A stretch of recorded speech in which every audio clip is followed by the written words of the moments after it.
Hello everybody and welcome to Mythical Rollers! As per usual, sound check because it's been a month. So I'm going to turn my tablet on really loud. There might be a little echo. I hear regular music. Hey, I hear myself. Cool. Can one of the players talk? Testing.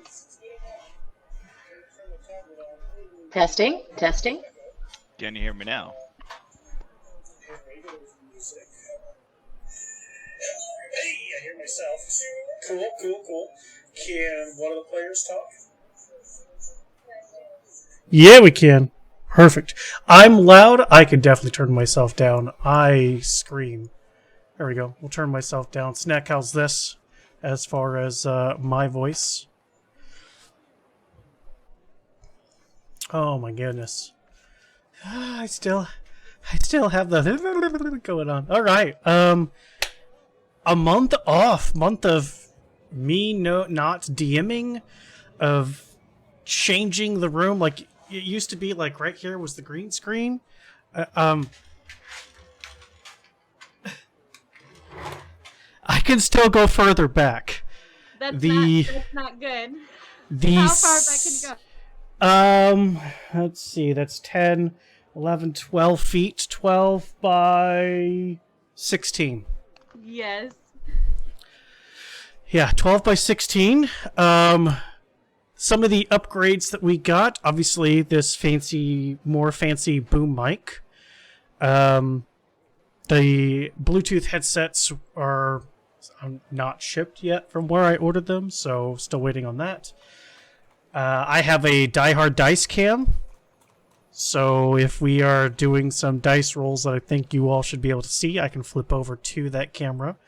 So I will disappear, and the Die Hard dice camera will appear. We're now sitting at a sit-stand desk, an 8-foot-long sit-stand desk, instead of my old 4-foot-long desk that I was cramming everything onto. So I think battles I'll be a little bit more animated because I'll stand up and be able to pull the weapons that I have up mounted on my ceiling down to hack at you. I may or may not break a monitor or two while doing this. If that happens, it'll be funny and not at the same time. We'll figure that out as we go. Oh, I don't know. There is a secondary mic in the ceiling for when there is battle noise, so I'm not married to this microphone. So if you get a weird echo, please let me know, because then that means something's wrong with that mic, and I got to figure that out. But we have a lot more colorful maps. And some of the Kickstarters that we backed are almost ready for fruition as far as the more three-dimensional maps that are imported into Foundry. The month off has been good, I think, for me personally. As far as just not having to have the stress of the DM and have a mental month to do whatever the hell I wanted. I got to play in a couple of one-shots that Mythical Rollers was having internally. I got to break a game to make the DM throw the campaign completely. They took the papers and just tossed them. I think that was 3 minutes into the game. And the DM went, well... 2 minutes into the game? I think it was more than that. I was trying to say 20, but 23, whatever. It's something like that. It was fairly early part into near the in. game. Yeah, it was fairly early. I was part of a fun video that Die Hard Dice is doing for new hires into Die Hard Dice, as far as what a Dice affiliate means to me in particular, as well as other people who joined that particular project. One of our very own Thimes5 he was an inspiration for me for one of the answers because his character Louis, who I still talk about, a Warforged bard, he sang his spells, sang them. It is a beautiful, it is wonderful. So, we did that, or I did that. We are looking into some merch store options. Mostly because consent before you snoop boop is so catching. We just got to get a couple pieces of art. I mean, that'll be good on a shirt. That'll be good on a hat. I mean, a sticker. Like, who doesn't want that as a sticker?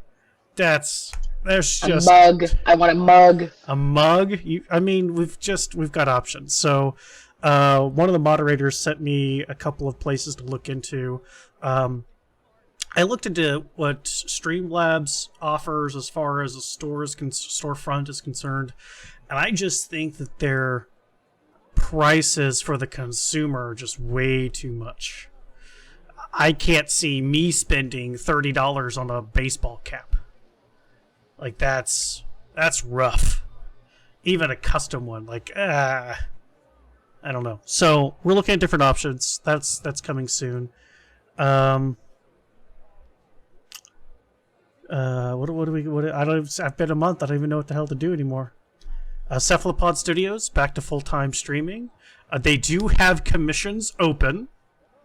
If you have any miniatures you want painted by them, let me just tell you, their prices are fucking cheap. $25 for a painted miniature. And you send him the file, he'll print it. I mean, and this dude does fantastic painting. Hell, I used to charge $50, and I had to paint shit compared to him.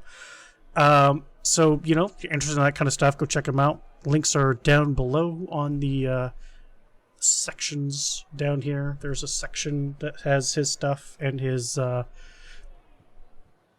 web-facing store if you're interested in buying some paints. Normally he plays with us, but he had a personal day today. Took a personal day. I know.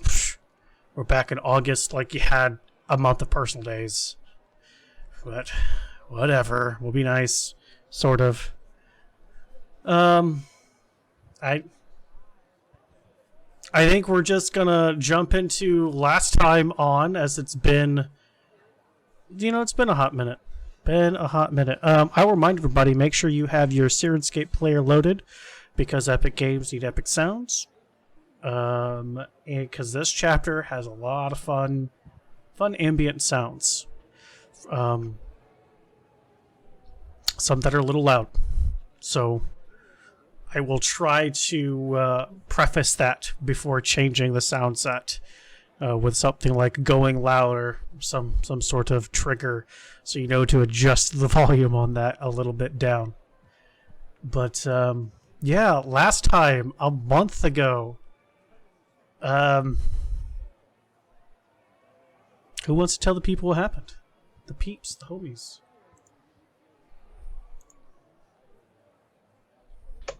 Am I included in this or not? Yeah, go ahead, Portia. You probably watched the video 17 times. Actually, Please, twice. Hail Mary. Twice? Maybe once. I don't know. I was jumping between this and Curse, and Brandon's like, stop watching old episodes, but I like it. I mean, we weren't making new ones. You have to watch the old ones.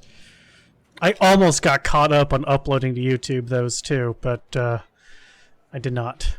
I'll get there. So let's see. Last time, Portia, Stylist, and Feist went with AV and Embrake back up to Waterdeep Mountain to pay their respects to Doug's final resting place. And AV and Embrake did their own final send-off. And then Stylist did a send-off. And there was this really cool flower with the silhouette of a, Doug dancing, essentially. And so Portia got to fill in AV and Embrake about everything that's been going on. So while they were up at Mount Waterdeep, Tegan and Adnan stayed back at the bar with Leaf as Portia and Feist kind of just dropped a bomb on him that Rashal had died. And then left. So Tegan and Adnan kind of stayed with him and got drunk. And then the next day they realized he wasn't there. And so then they went hunting for Leaf's good shit, which Adnan found. And then there was some shenanigans where Adnan was telling Tegan that he had the good stuff when he didn't, if I remember right. So there was some bar shenanigans as per usual. And I mean that in a loving way. Then when we got back, they found out Leaf was missing, so we had discussion about where we were gonna go to find Leaf. We go back to the Tegan's bookstore, which is still weird to say, only for it to be closed, and Tegan left his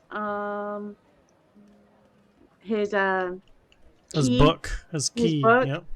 on the inside. So we go back home. Well, Silas and Feist find out why we're not allowed at the Pig's Flagon anymore, while the rest of us go home. Leaf comes home with supplies because we gave him money, so he went and got supplies, and that's where he'd been all day, and found Faust. And then we all go to sleep and had some amazing food cooked by Leaf. And when we got up in the morning, Silas made us look bad by paying Leaf when none of the rest of us ever pay Leaf. And an explosion happened outside and a burnt body flew through the window, and then you said that's where we stop. Yeah. Go ahead and give yourself DM inspiration, 1 free reroll. Because that was very thorough. Oh yeah, you never give me those. I like how you said, and that's when you said we have to stop. Like, my fault. We weren't, it's time to stop or anything. No. Clearly my bad. All right, so let's go to Troll Skull Manor. Why are we... Oh, you know what? I have forgotten how to foundry. There we go. Let's force everybody to go to Troll Skull Manor. Huzzah! Oh, man. Love it. It's great. It's going to be good. I apologize right now for all the fuck-ups. It's going to be great. Okay. So, you're all having breakfast when... Outside of the tavern itself, you heard this large explosion.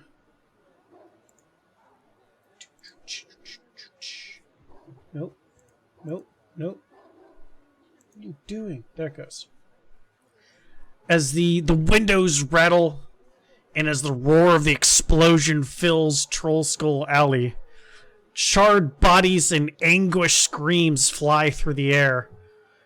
A thick cloud of acrid smoke billows outwards from the blast, and you had one body smash through the window, landing right next to Tegan.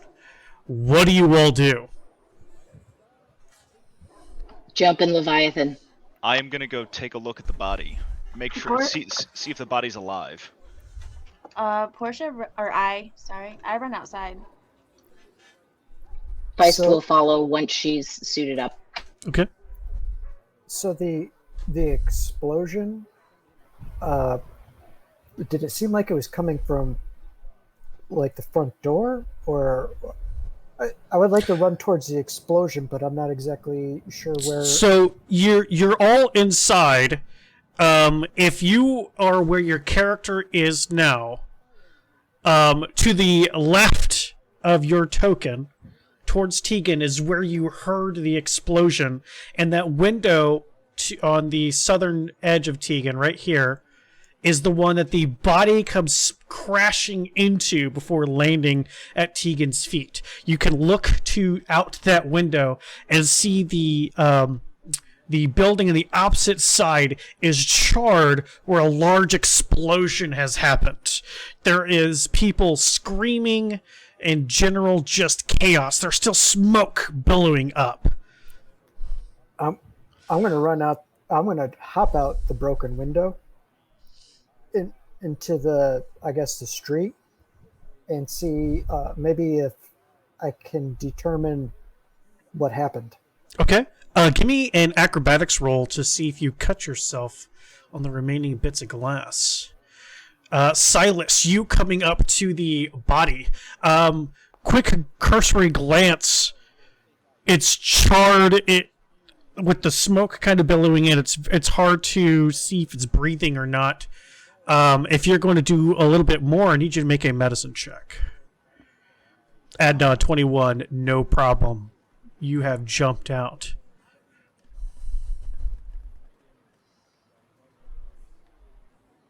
And then Feist, after you jump into Leviathan, you and Portia and Faust follows you. Tegan follows you out. He's not going to jump through the window. Leaf will actually go out as well. 14 for your medicine check, Silas. This poor soul has met your goddess.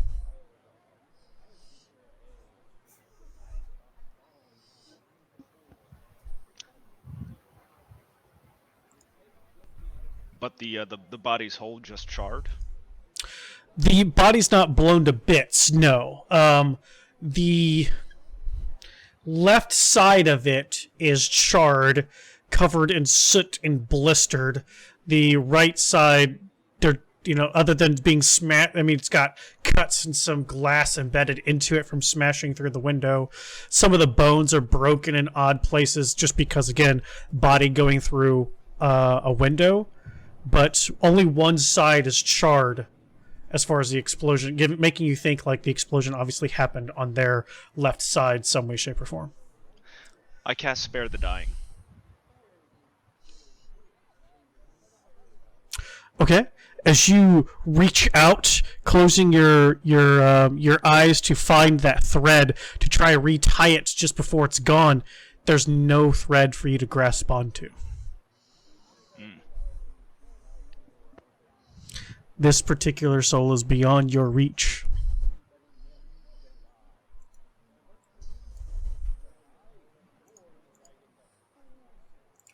The rest of you coming outside, give me a perception check. Oh, we lost somebody. Or the camera just went off?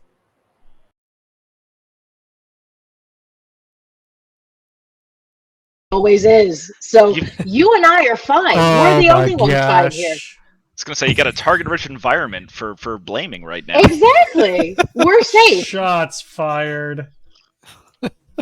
Shit, I didn't know we were going live. Sorry. Oh yeah, fuck it. What? Go sounds. Okay, fuck it. We're skipping sounds today. Okay, getting to this place. Just whoosh. The smell of burnt flesh is in the air. I think we've all got the visceral feeling of an explosion going on right now. We're just going to be writing character. Okay, Silas, the body, completely dead. We're unable to spare the dying. Adnan, since you were basically the first one, you jumped out of the window. On the building opposite you is just a warehouse building, because there's a couple buildings before Tegan's library. You can see where an explosion has happened. There is the soot patterns are on the cobblestone. The stone wall has cracks in it. There are broken barrels and crates scattered all around. And looking outside, you see at least 11 people, black and charred, within this blast zone. Some that are thrown, 10, 20 feet away. You do see that at the cross intersection of the two streets here, a few people are standing and gawking and looking. A couple of them go, "Call the guard!" And you see like a little boy start running, trying to find the city guard. What are you doing? So, does it look like there are any survivors? As far as the people that are charred, with your What'd you roll? 20 for your perception? Mm-hmm.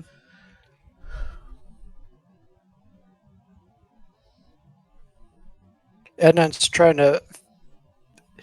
If there's a survivor, he wants to go run to them. If not, he's going to start looting.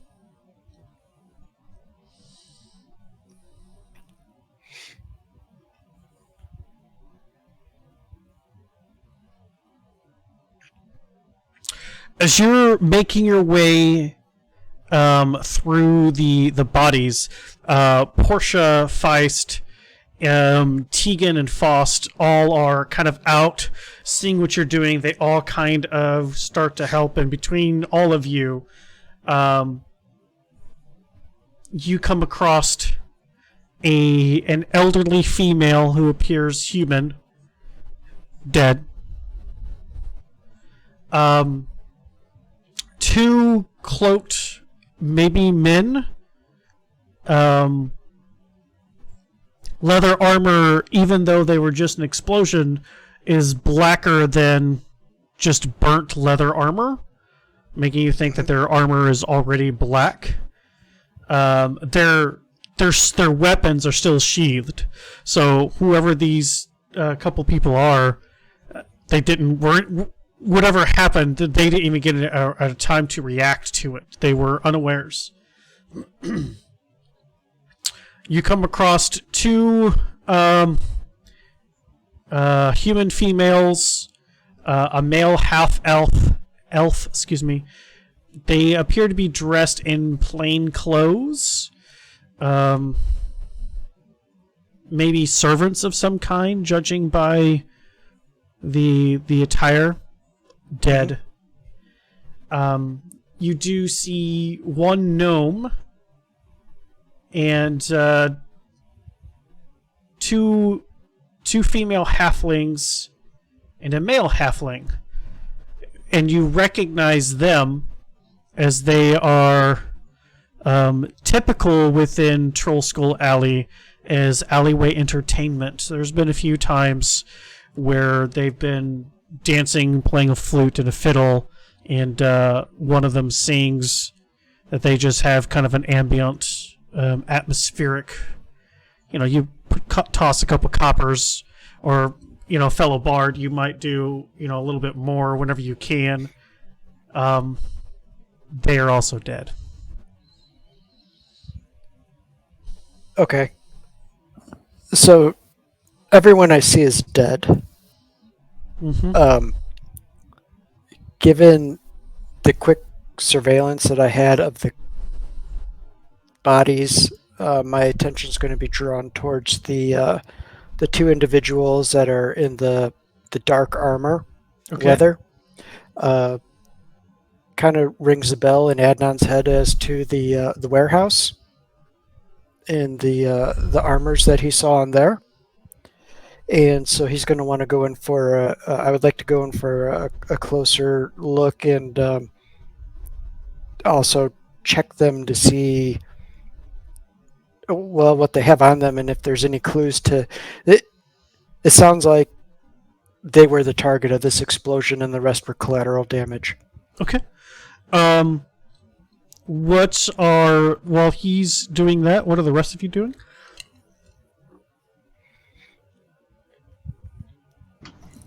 I think I'm... Go ahead. Go ahead, Silas. So after my spell didn't work, I'm also going to come outside and again assess who's deceased and who isn't, and I'm actually going to start moving the dead ones into a row. Okay.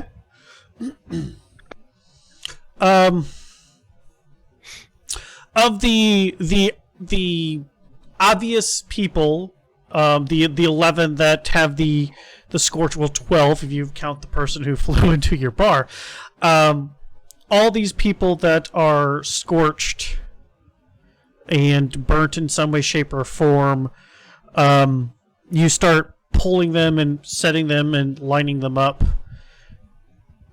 All of them, their strings are already beyond your grasp. Feist, what were you going to do?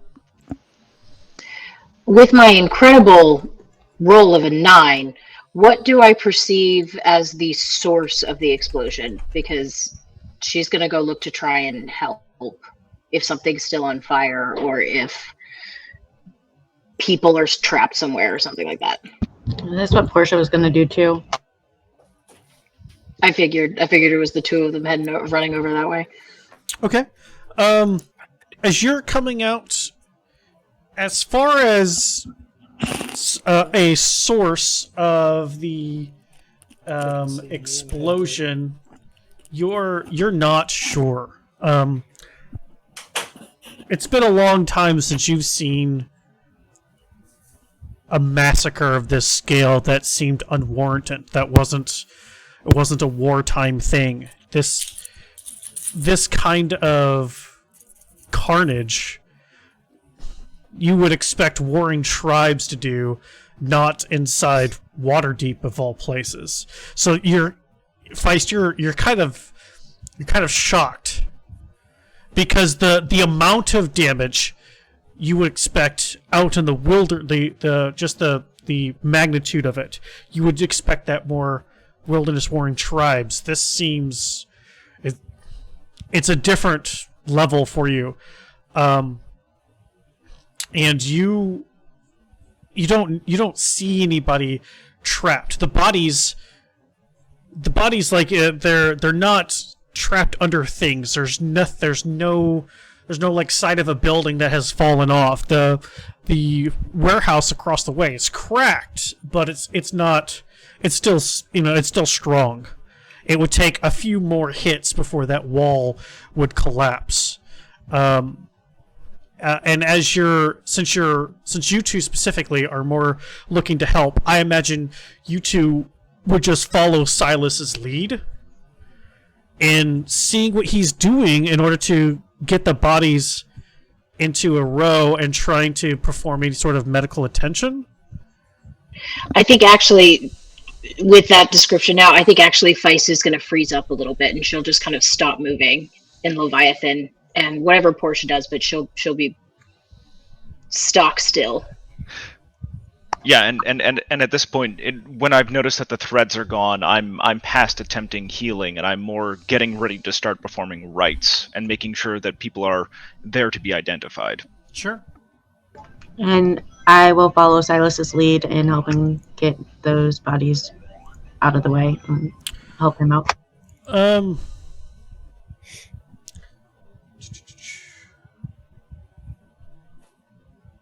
Feist, give me an Arcana check.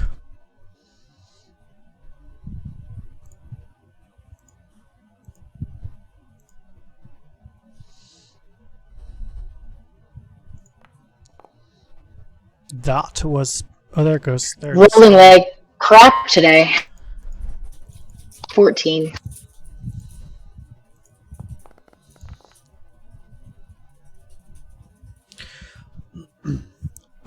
Faust being patches that he is, helping Silas, Portia helping, Tegan, not a healer, not into looting bodies, is just trying to absorb like the patterns and things that are around. And he goes, "Someone cast a fireball here. I recognize this magic." As he just lights a small fire bolt within his hand, as he too is someone who can create such devastating magic. He's able to pinpoint where the fireball itself landed for the explosion. There are 3 bodies that are the closest to this. 2 that Adnan is going through. Adnan, may give me a investigation roll. Okay.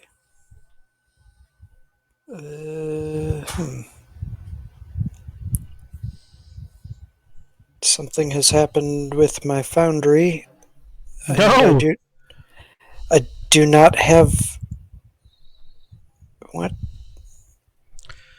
It doesn't have the things. What do you mean? The checks. You have a half on that one. A what? What do you mean doesn't have the checks? You just click on investigation. Yeah, that's gone from the top of the screen, right? Yes. Oh, the token action HUD is one of the ones that I've removed. You'll have to physically open up the big character sheet. You have So to double click on your through- token. Do it through my token. Yeah, if you double click on your token, it should bring up the bigger character sheet. Versus Yes, it did. the quick hot down drop down. That's one of the ones Gotcha. that I murdered in order to get us all to be loaded in at the same time. And you Hashtag said so Portia's here. investigation, correct? Affirmative.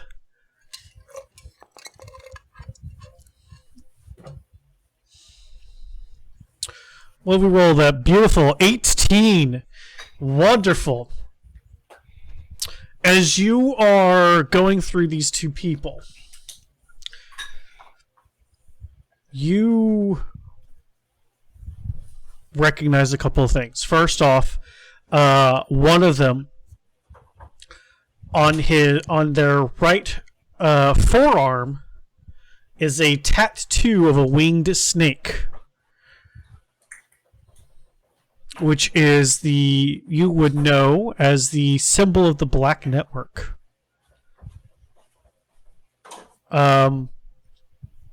They both have long swords, leather armor, and they are both male. They've got, a little bit of pocket change about them. And as you are going through these two, Tegan goes over to the gnome.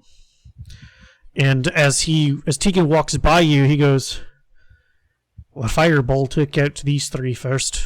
I wonder what this little one has."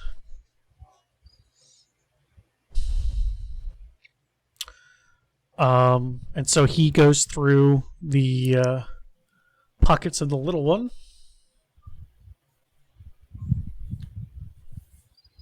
Let's see what his investigation roll is going to be like.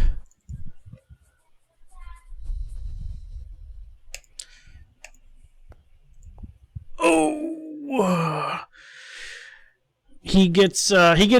He's just kind of like, there's nothing here.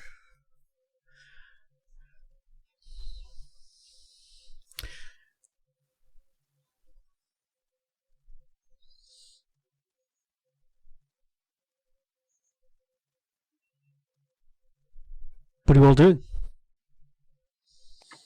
At this point, Feist is drifting between party members, not talking to them and not helping, but just kind of pinballing around almost. So I had a chance to investigate the two guys in armor, and Tegan checked the other guy. Tegan checked the other guy, and as you're looking at Tegan doing so, with your passive, you notice that it's the gnome. The gnome is who he's going through. You notice that the cloak that the gnome is wearing is basically ashes, kind of indicating was the central point of impact as far as the fireball itself was concerned. Also, strangely enough, this particular gnome is clutching a dagger, has a death grip on their dagger. But they are dead. So Adnan I would go over to Tegan and myself check over that gnome. Give me investigation. Okay.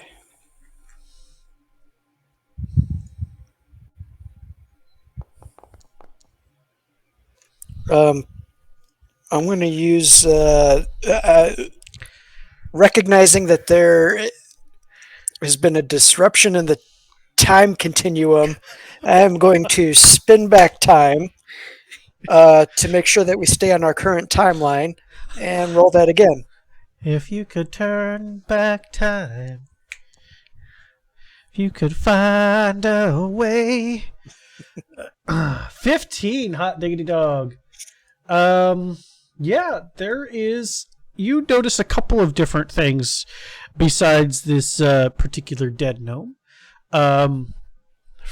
First, kind of just looking them over, something that's, because you're looking for it, on the bottom of this person's boots is dry waste, like dry feces, and little bits of random gunk that you would typically find in a sewers. But it seems like the high heat impact may have dried it out, or it was already dry getting here. You also find a pouch that contains 5 gemstones of fairly decent size. Okay. Adnan will, to the best of his ability, take that pouch in a manner that the crowd would not see. Okay. I need you to give me a sleight of hand check.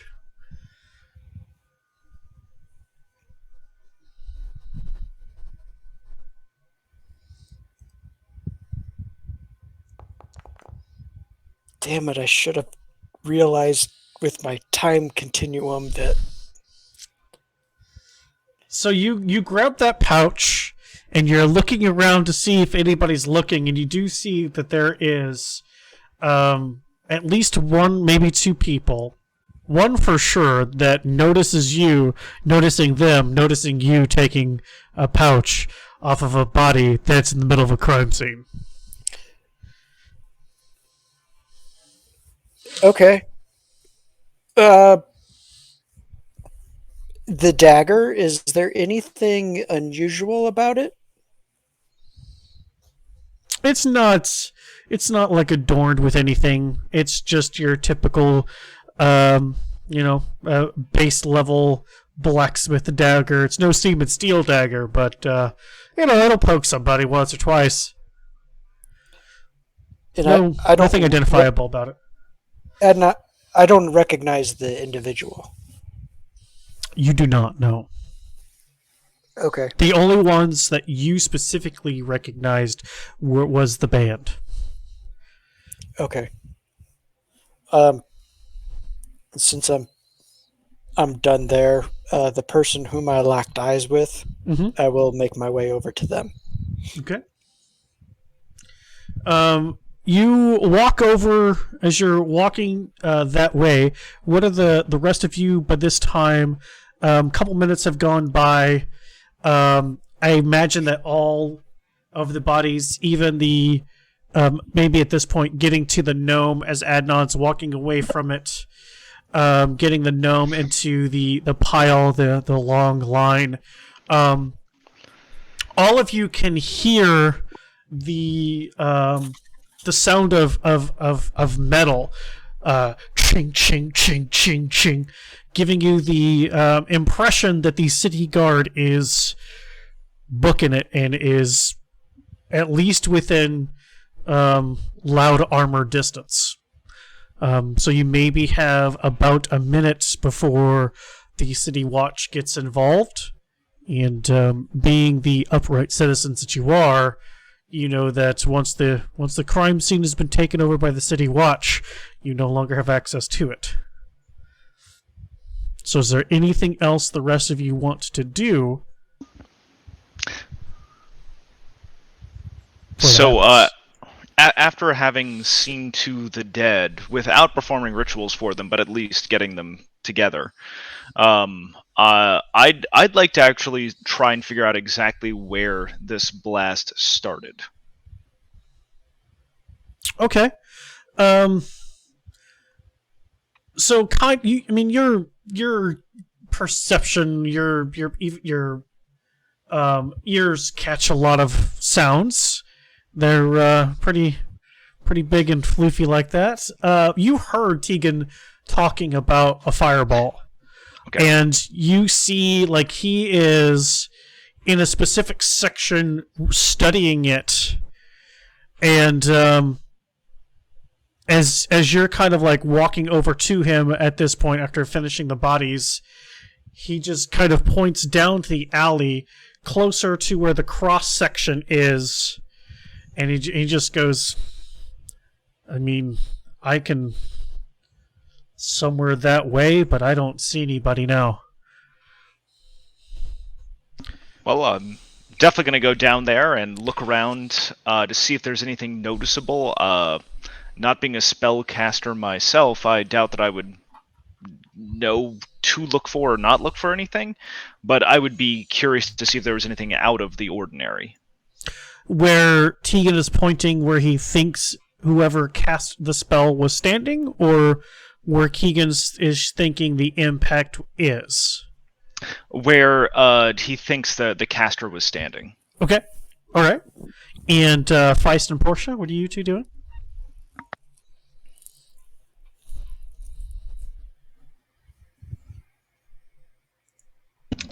I think at this point, with me trying to not be as hasty to get angry or fight, after helping Silas move the bodies, I want to make sure that our home is okay. And then Avi and Embrick are okay. And then go start talking to the survivors. Actually, I want to talk to the survivors first, and then check on Avi and Embrick and check on the house. Because knowing the guard's coming. Okay, so there's no survivors. Well, the people that were milling around. Okay, so you're looking for witnesses. Yeah, I said the wrong word, sorry. Nope, that's fine. Looking for witnesses. Avi and Embrick are like 3 blocks away. So probably don't have to worry about them too much. Okay. You only heard the one big explosion. You didn't hear any 2 or 3. You didn't hear any follow-ups. So you're going towards witnesses, okay? And Feist?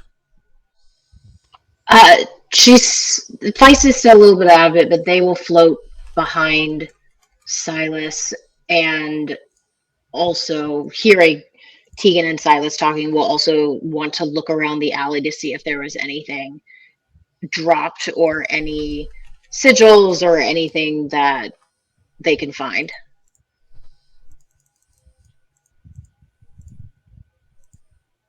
Okay, so Feist, give me a investigation check with disadvantage since you're still kind of out of it.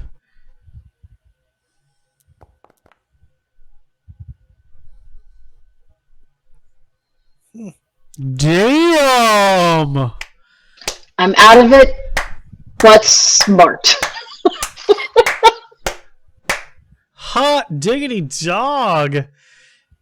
Even with disadvantage, pulling out that hardcore 23.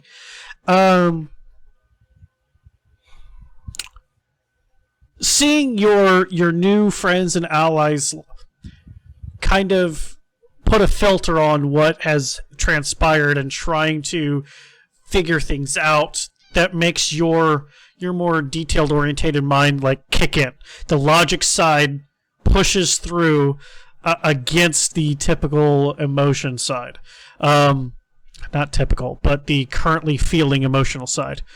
And looking at, you passively heard what Tegan was saying as he was talking about Fireball and kind of pointing Silas in a particular direction. Looking at the explosion pattern, you're able to tell that the gnome was the focal point. That something about this gnome, you're not sure what, but just based off of how dark the soot is on this particular section versus everywhere else, and kind of just, you had that brief moment before Silas ruined the crime scene and moved all the bodies to see the pattern.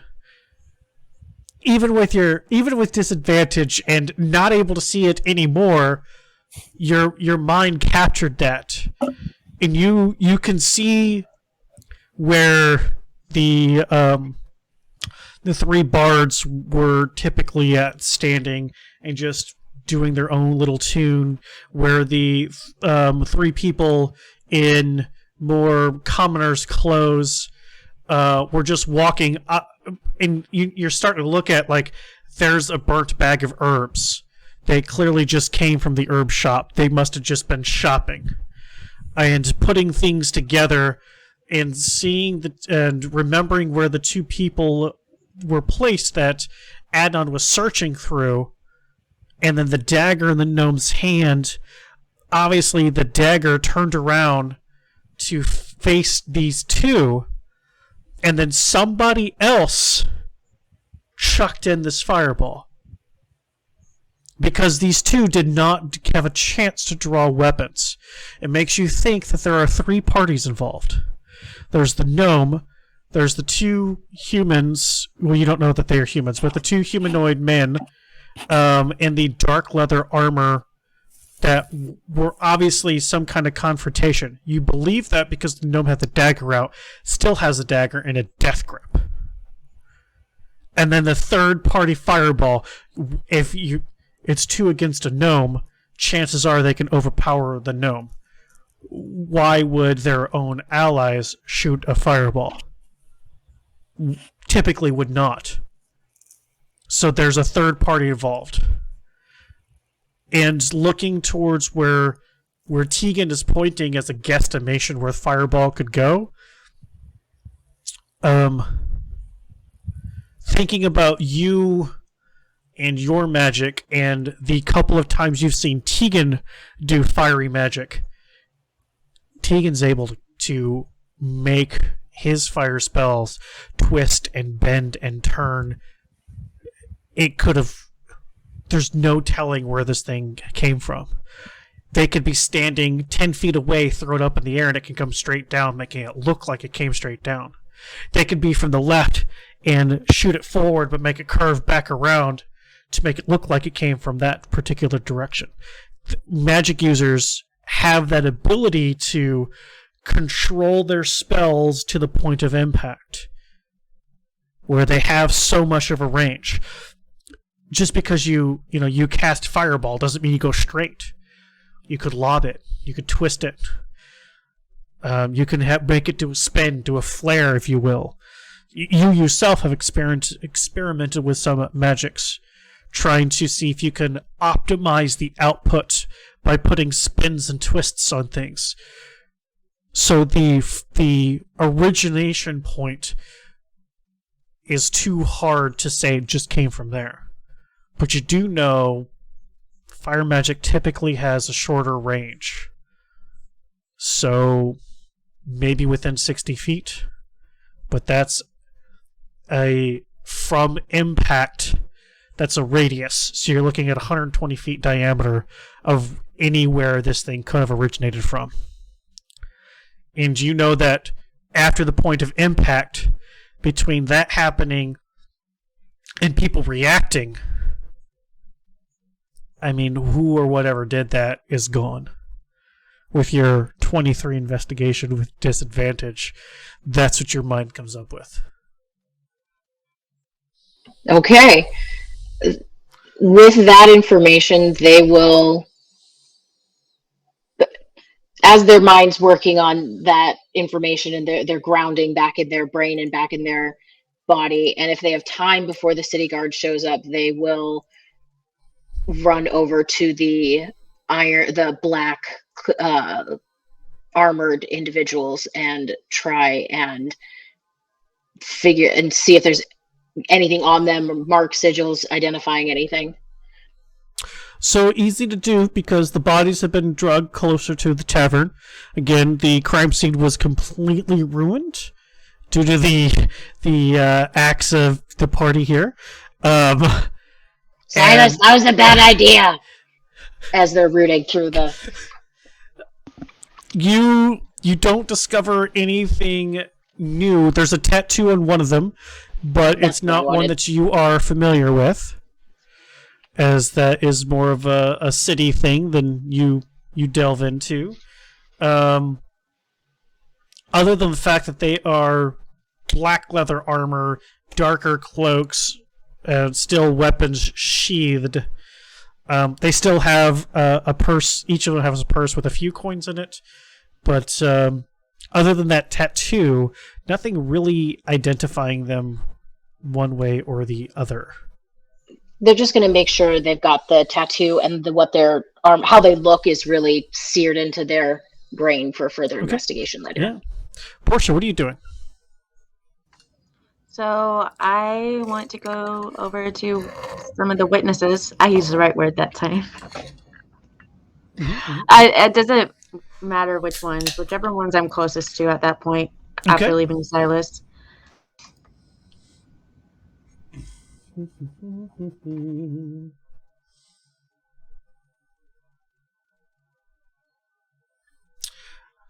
Excuse me. As you're looking through the crowd of who to talk to, your eyes naturally gravitate to somebody you are familiar with, believing them to be more, at least open with talking to you, as you make your way towards Fella, the owner of Corellan's Crown, the herbalist shop. Okay. Real quick, because time is looping in, Adnan, you come up to the shorter male figure, balding, kind of greasy. He just watches you as you come to him. What are you doing? Are you on push talk? 'Cause I don't hear you. Are you muted? Are you switch your headset though? I'm going to chat him up. Okay. As you get closer, he goes, "Nah, I think that's far enough there. I saw what you did." Do you have a problem with that? Do I have a problem with you going through somebody's pockets when they're dead, taking evidence from a crime scene? He kind of looks around. Not if I get a little bit of it. I see where you're going there, and I will extend 2 gold pieces to him, and I will say, "This is more than half of what I found in the pouch." Give me a deception roll.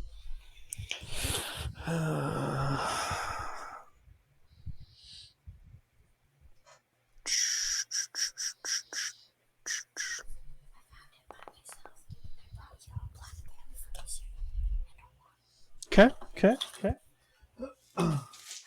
This is going to be contested versus their insight. Their insight's got to be 7. It's got to be. Are you sure you want me to give them a +7?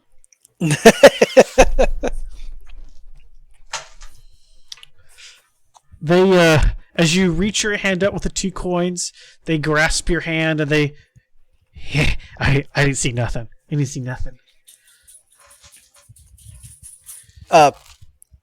Before you disappear, can I get your name?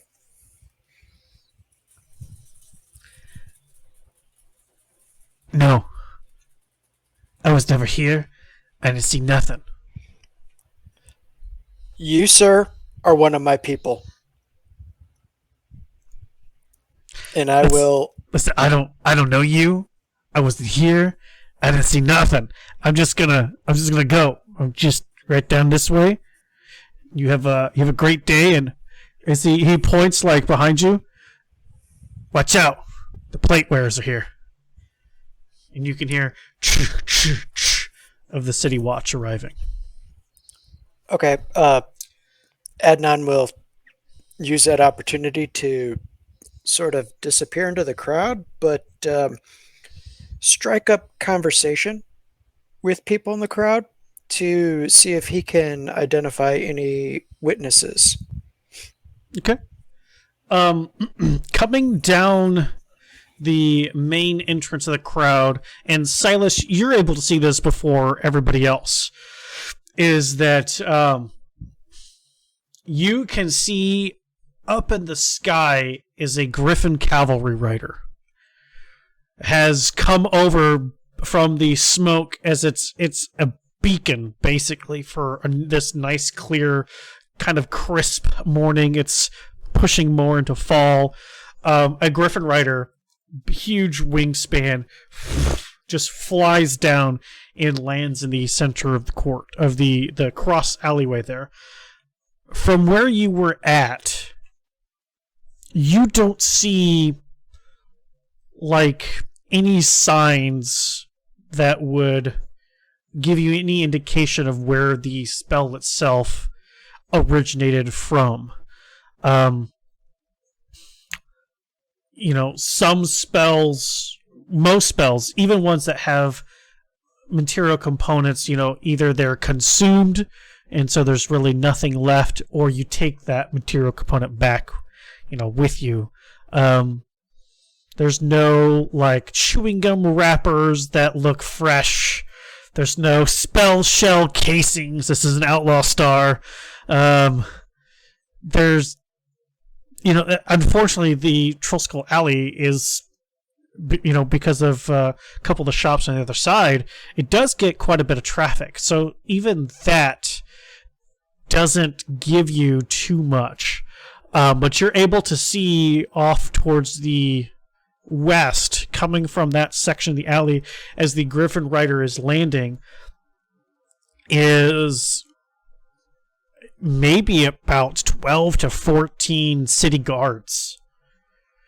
And the little boy that took off is kind of running ahead of them, chatting them up, and they're not like full on sprinting, but they're booking it. They're trying to, do their job. And as soon as they arrive,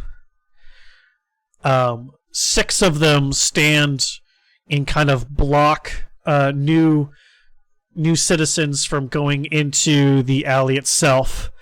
And one of them kind of walks over to you and goes, "I'm going to need you to clear out or go home."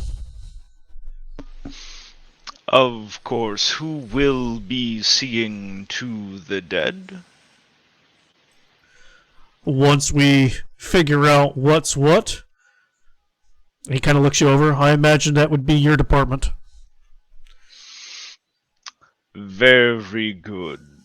We were there in the tavern, and I expect we will go back there if you have any questions for us. And I sort of make a beeline, just lumber on over towards the tavern. How many people are in this crowd? So when the guards originally start coming in, and we're gonna transition back to you here soon. There's not that many. There were a lot at the cross, but once the cavalry, quote unquote, actually once the Griffin Rider landed, like most of them took the fuck off, because Griffin cavalry riders are no joke. Those are beyond first responders as far as any kind of more serious aggressions within the city. Like they're the SWAT team, if you will. They're the don't fuck withs, because we don't care. We will put you down. So like the little kid citizens and anybody else that was just gawking left. There are a couple people that are still in the alley, your alley itself. 1, 2, 3. There's about 3 in particular, as most everybody else kind of takes off. These 3 seem to know something or think they know something, and so have stayed behind. But again, so 6 of the guards are in the north end of the alley where it crosses. So right there in your guys' corner. And then another 6 kind of guide everybody else who's not involved out. And,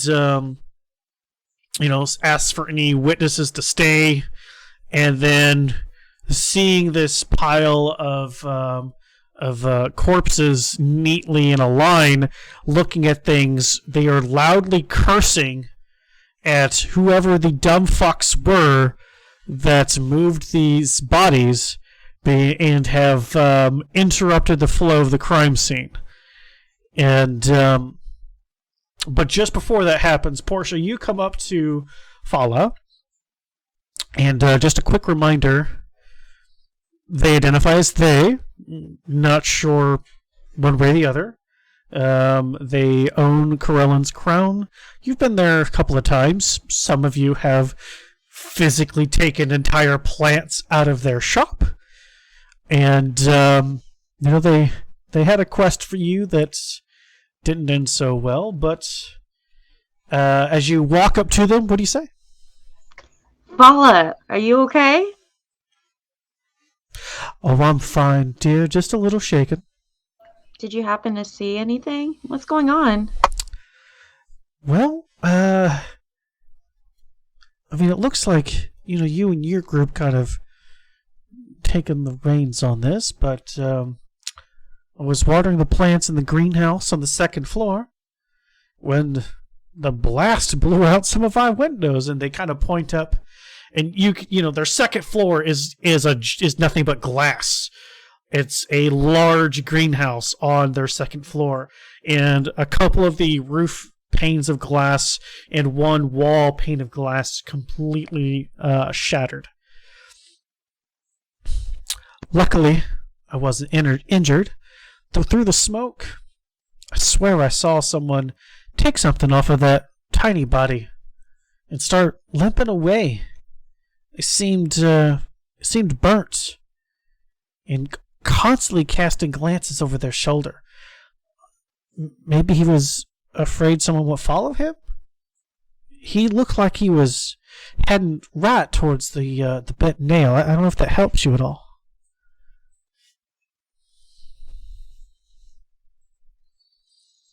Towards the bitten nail. Is that what you... The bent nail. Bent. Yeah, it's the woodcarver's shop over by Steam and Steel. Okay. I am so glad you are okay. I am so sorry about your windows. Luckily, it's what insurance is for, though I don't know if they have fireball insurance as part of my coverage. Never thought I would need fireball insurance. No, I agree. That's weird. not. Yeah, it's very much so. Would you, if I remember correctly, you drink tea and not liquor? Correct. Yeah. Would you like some tea on me at the tavern? Just tell Leaf to take it out of my bank. That's you can have one. That's awfully cute of you. The tea that I provide to your tavern, you're going to serve me. That's fantastic. You do. Listen, Leaf's a good guy. He shops local. I'm glad to hear that. Should always support our local mom and pops.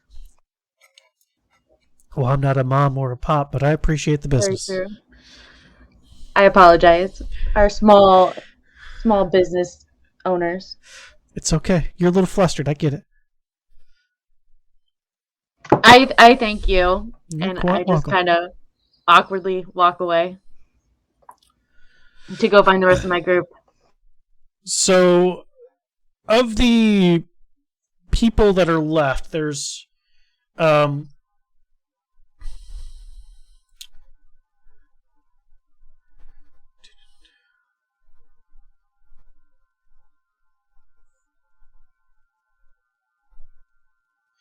there seems to be a more wealthy woman still in the streets, and a young boy. And Adnan, you said you were going to kind of disappear into the crowd, but the crowd's kind of being shuffled along. You got Portia that you can hang out with, Fala you can hang out with. Unless you want to talk to any of the other people that look like they might know something. I'm looking for someone that might know something. Okay. I would say kids are generally outside playing in the street, so I'd like to see if maybe what'd you say, 12-year-old? If perhaps he saw or heard something. Okay. Or knows of somebody. So you come up to the boy. The boy is just sitting in the muck of the alleyway and quietly sobbing.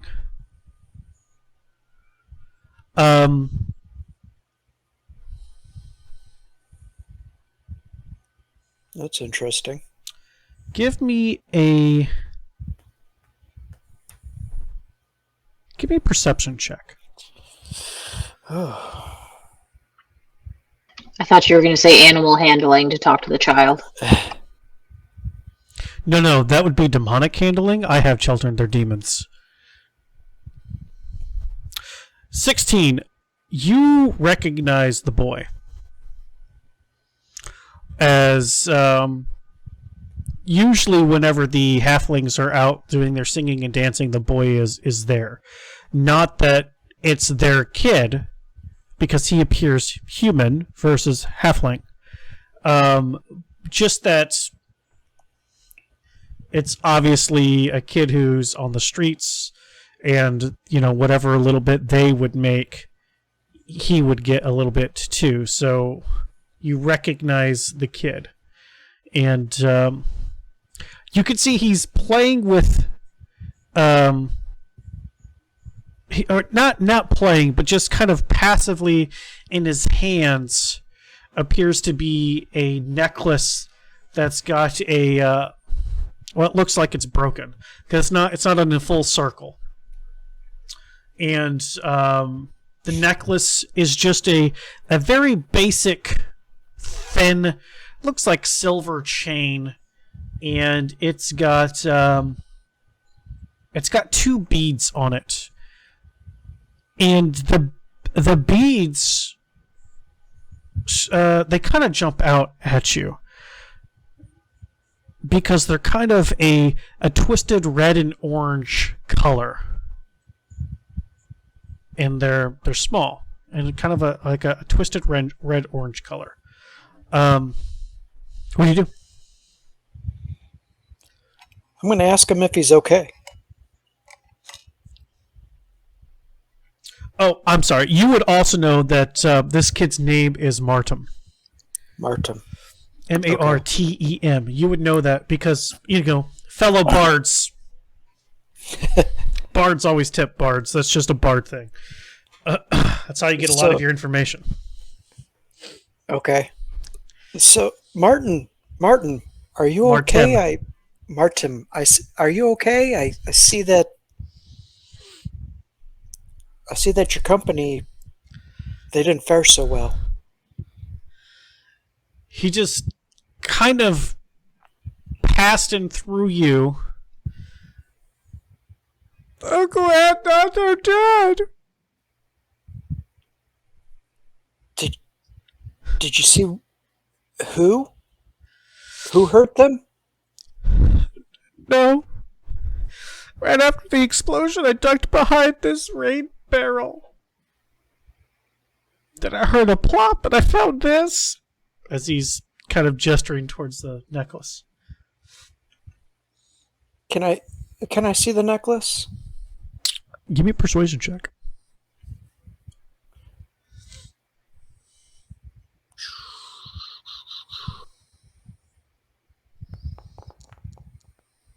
I'm doing a lot of damn rolling this game. He hands it over to you, and you can see that as he hands it over to you, looking at this necklace, the clasp itself is broken.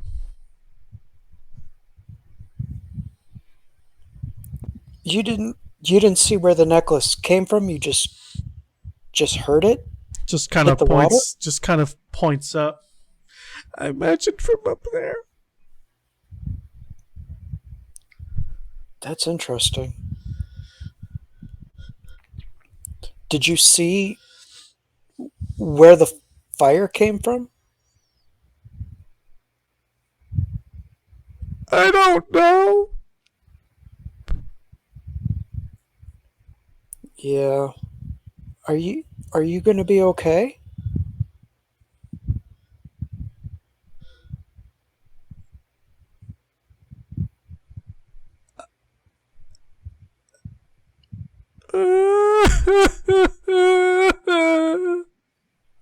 Just starts bawling.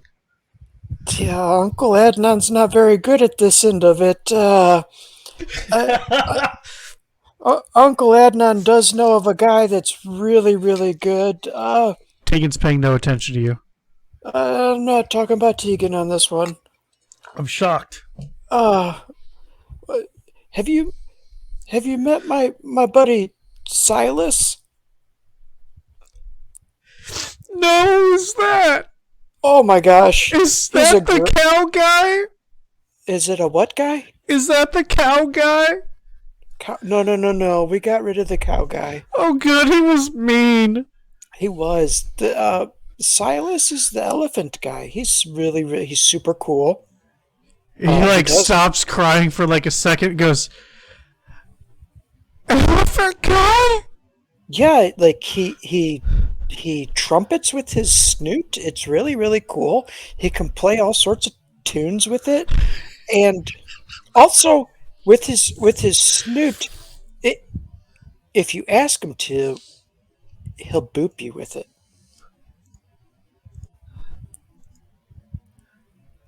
Why don't you come back to Troll Skull? We'll get you something to eat. You can play with Silas, get to know him. He's a good dude. You can hang out there as long as you need to. I know what it's like to lose a close friend. I lost one not too long ago. And I don't really know if I'm quite over it yet or not. But okay. I'm sure together we can pull through this. He, how are you? Are you bent down talking to him? Or are you standing up still talking to him? How are you talking to him? I'm like on a knee talking to him, like eye level. Okay. He just rushes into your chest and just gives you a big hug. Oh yeah, that's super awkward. Thank you, Uncle Adnan. I'm gonna go talk to the elephant. And he just takes off towards the tavern. Okay, and I'm gonna just nonchalantly put that necklace into my pouch. Give me an Arcana check. Oh Lord, I've become evil, haven't I? No. There's just a fairly good there's just a fairly good chance that you put that into your pocket, it explodes, killing you. Well, 22. I'm probably dead. So as you put that into your pocket, it explodes, killing you. You were able to notice, like, as you're feeling it, there's some kind of rune carved into those beads, making you think there is something arcane, magical about them. I got you. And the boy is running towards Troll Skull? Yes. Where's Silas exactly? You can see at this point, as after getting done talking to him, you see the back of Silas going into the tavern. I'm going to yell out to Silas. Okay, what do you yell? I'm going to yell, "Hey, Silas!" in hopes that he turns around. I mean, Silas, you're going to hear that. Yeah, no, I'm gonna turn around. Okay. All right. I'm going to tell the boy that's Silas right there. Just Set him up for super awkwardness. So, Silas, you just see this maybe 10, 11, 12 young man, kind of little dirty, obviously tear lines in his tear lines in his dirty face. Although on one half has been wiped clean whenever he gave Adnan a hug, so he's like half clean face, half dirty face, running up towards you, and then he stops in front of you, just kind of looks up like at your super tall, staturous form, and he goes, "Uncle Adnan said you're fun, Uncle Silas." Who are you, little human? I'm Martin. And Adnan sent you to me? Yeah, he said you can do fun things with your snoot, that you can blow it like a trumpet, and you can do cat noises, and sometimes a dog noise, and he said that since my friends died, the only family I had in this fireball explosion, that maybe you can help with that somehow? Perhaps you should come inside and have some tea.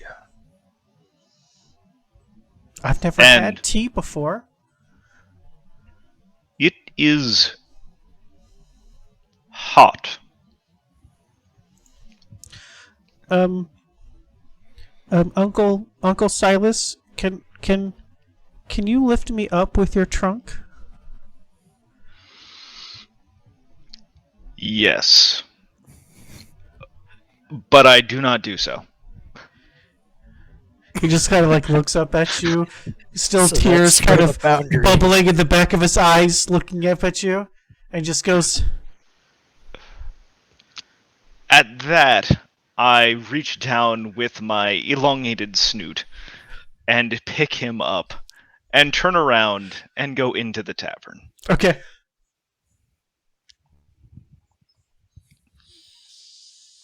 And as I go in, I call out for 2 cups of tea, please, with plenty of sugar. As you do so, Leaf just kind of goes, "I think I still have some more cinnamon rolls in the back too. It's like the boy needs to eat." I would say to bring out a few.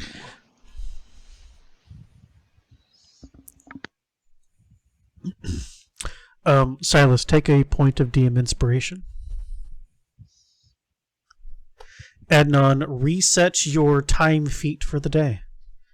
That shit was beautiful.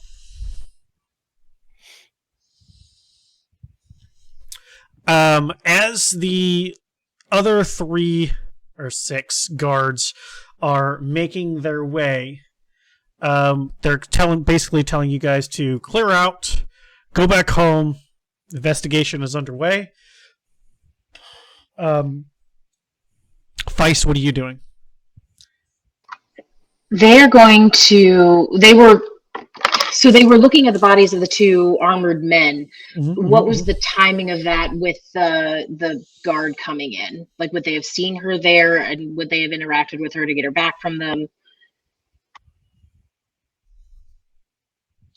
Would the guards have seen Feist? Yeah, Okay. I'm just unsure of the timing. Okay, so you putting all those pieces together took you a little bit of time, and the bodies were already in that row. So at that particular time is when you saw the cavalry griffin land. And so you just did kind of a cursory look through, and Silas is walking towards you. There are 6 guards blocking the entry from new citizens. Another 6 are headed towards you. By the time you're done looking at things and kind of just backing out, the 6 that are coming down are maybe 10-15 feet away. Now, Feist has lived in the city for a little bit, not that long, but a little bit. Would they have any experience or understanding of the city guard and how they behave? Give me a history roll. Let's find out. Sweet. Let's see if you have first-hand knowledge versus just passive. Hot damn! Natural 20 to history roll? Wasted. Yeah. It's exactly what you need. Yeah. The 20, they've slept with the higher ups. They know everybody up there. They know the ins and outs. They got a password that they use. They know Oh my everybody. gosh. So, your history with them at first was rocky.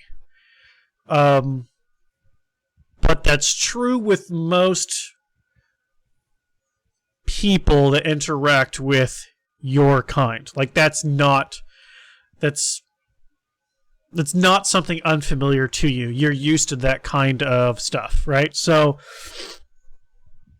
but that aside, after some time, your presence was familiar and you weren't quite so looked down upon more emotionally than physically, especially whenever Leviathan was finished. Then they were like more into it. Like, how can, a couple of them are putting pieces of cardboard on their pauldrons to kind of try to get like wings and things. Like, there's a couple of cool ones. There's obviously always one bad one. But most of them, when they sign up, when they go into this kind of line of work, most of them do it because they want to help the general public. Sure, there's always the corrupt douchebags that ruin it for everybody, but overall, your experience as far as the city guard has been, I would say overall has been a positive situation. You do know that once, when they get into a crime scene, like at this point it dawns on you, like you really should not have allowed anybody to move the bodies. They have a specific team that can investigate these things. Sometimes, depending upon the severity of the crime, they can bring back illusionists that within a short, brief time might be able to recreate the scene. Like they can, depending on the severity of the crime, they can do a lot if it's left alone. But they're very business, so they're very serious and about making sure everybody gets back. If you live here, that's fine. Get back in. We'll let you know whenever you can come back out. If you have to go somewhere, do something, the guard can send a note. Like if you were supposed to work, they can take care of in making of those kinds of things, making sure you're not penalized for this particular thing. So most of your experience has been positive. Okay. With that in mind, then they will stand up behind. They won't back away from the bodies. They will stand behind them and wait for the guard to approach them. Okay. So the 6 guards coming down the alley are, you standing back behind the line of bodies. That puts you more on the outer deck area of Troll School. I don't know if they're more like out here, if you can, because I imagine the bodies are more, here we'll use Tegan, are more here. Because up here, doop, oh here, let me move you, that might help. Up here is more where the cross is, as far as the alleyway itself. So you backing up, you're going to come back to here. Seeing that you're complying with the general statement and what's going on. Right now, they're not doing or saying anything. They're just trying to make their crime scene, border it, get the people out that need to be out, keep the people in who need to be in. It's still very much setting up the perimeter kind of a feel right now. So nobody come directly to you to talk to you yet. Okay, they'll stand there and observe what's going on until approached. They won't. Okay. They won't go inside until directed otherwise. Okay. Adnan, are you going into the tavern? Yes. Okay. And Portia, is there anything you want to do in this brief, maybe 30-ish seconds before the guard gets down to you? I am going to gawk a lot at the griffin because I imagine I've never seen them before, but Yes, you've seen them in the sky. But I've never seen one land. Have I ever seen? Okay. No, you've never seen one land. You're a Waterdeep original, but you've seen them in the sky. But okay, so if I've seen them in the sky, would I've seen one this close? No, this is the closest you've ever seen. So I'm gawking at this magnificent creature that I've seen fly above all my life but never seen up close, and I'm just kind of rooted to the spot right now because it's so pretty and magnificent and gorgeous, and I want to pet it. Consent before snoop boop. So you are at the southern end of the alley, which is where Fala is. The griffin is on the northern end where the cross is. Okay. You're not going to be able to get anywhere near to pet this thing. That's fine. You're like 120 plus feet. In fact, hang on. I can switch to the other map. No, that's fine. Let me get to the alley. No, let's figure this out because Portia, that's why. Okay, thanks. I have a question about the griffin as well. Okay. So you're 140 feet away. Okay, yeah, so I'm not going to pet it, but 140 feet is a lot closer than I've ever been. So I'm just gawking because I've never seen it up this close. As you are gawking at the griffin, you hear a woman talking loudly about how inconvenient this explosion has been for her shopping experience, and she expects the guards to accept her filed complaint for reimbursement of her goods as well as the time that has been wasted. And just, so how far is she from me? She's like right next to you. She just I just cannot believe day of all days. Was today special? Come with me. I'll buy you a drink if you want to tell me what happened, what was wrong with your day. It'll be okay. I'm sure.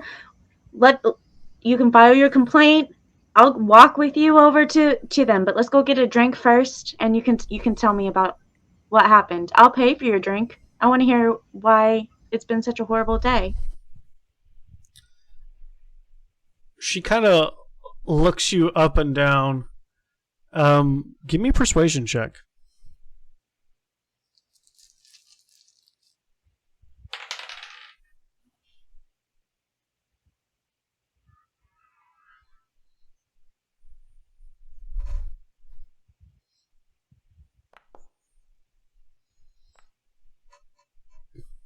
Not bad. Not bad at all. She looks you up and down and she goes, "No, I don't have time for a drink, but thank you for the offer. I just hired that Vincent fellow. I suspect my husband is stepping out.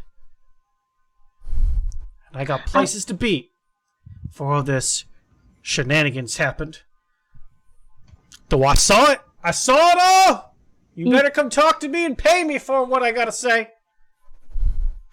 And she kind of like leans down towards you because you're the one actively listening to this terrible woman. I tell you, it wasn't even a man. It was like a puppet.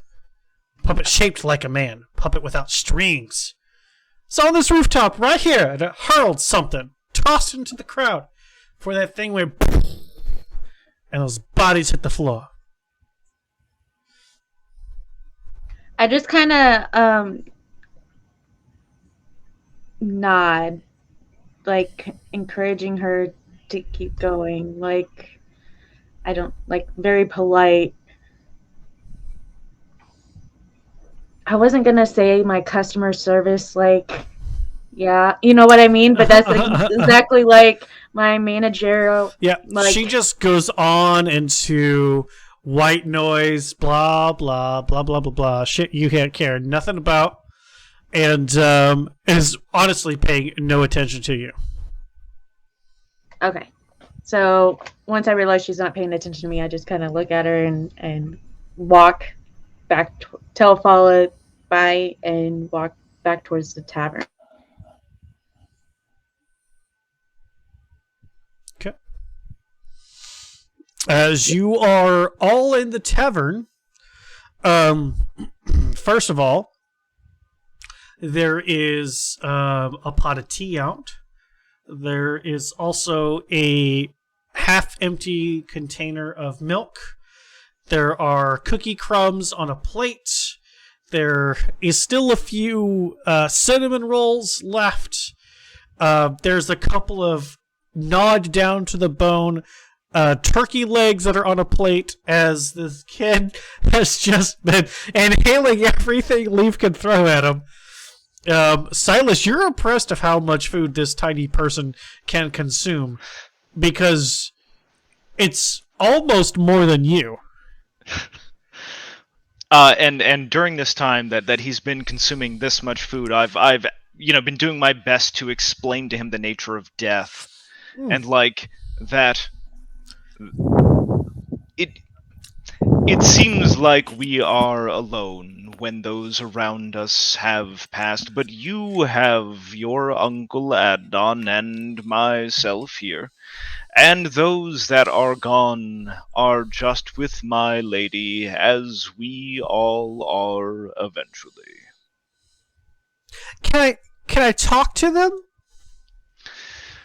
Sometimes it is possible, but not often. You must simply be patient and live well. But you will see them again. With your lady? Correct. Where does your lady take them? Elsewhere from here. In a place different in all aspects, but they are there, and we all will be there. Is it like a library? That's a weird place. A library is not a bad comparison. They're at the library. The lady takes him to the library. It is a very large library. Do they? I don't like most libraries. You have to like be super quiet because the mean lady behind the desk doesn't like it when there's a lot of noise. They like to sing and dance. Does your lady allow that? There are parts where one should be quiet, but there are parts where one should be loud and joyous.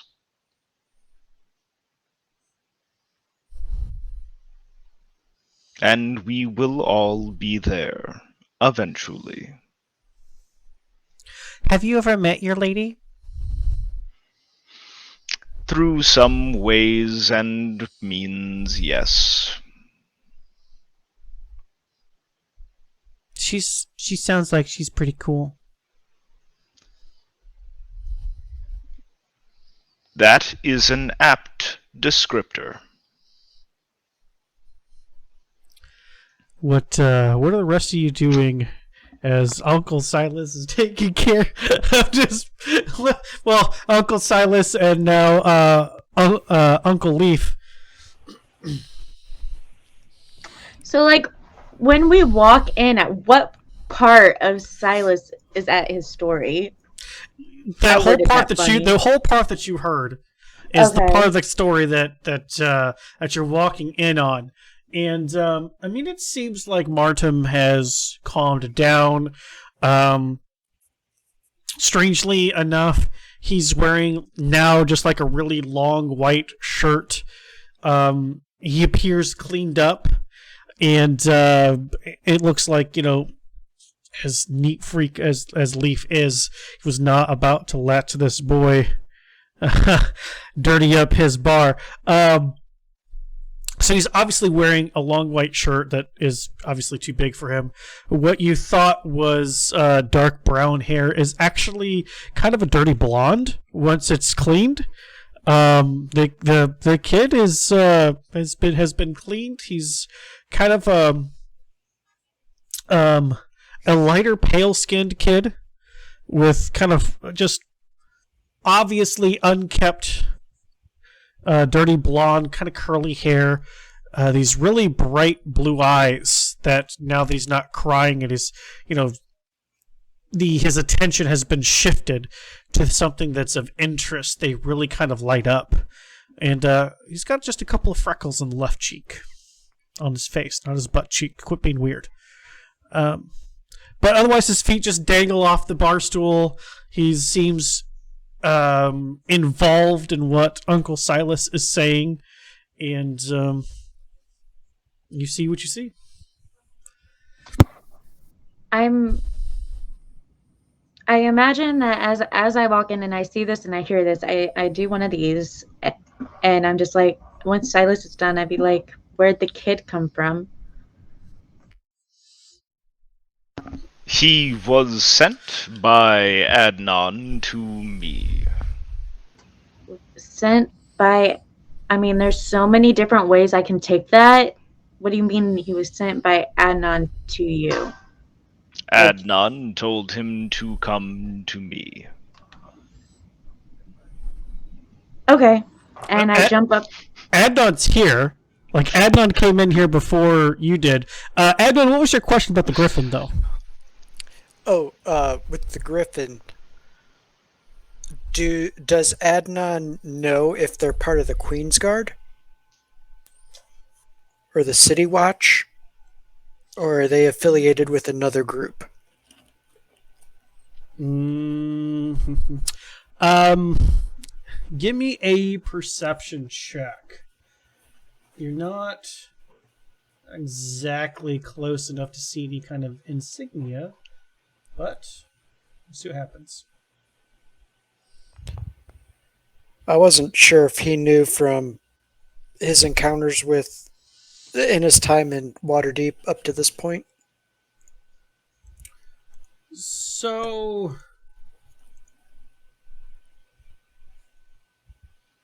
the Griffin Rider cavalry,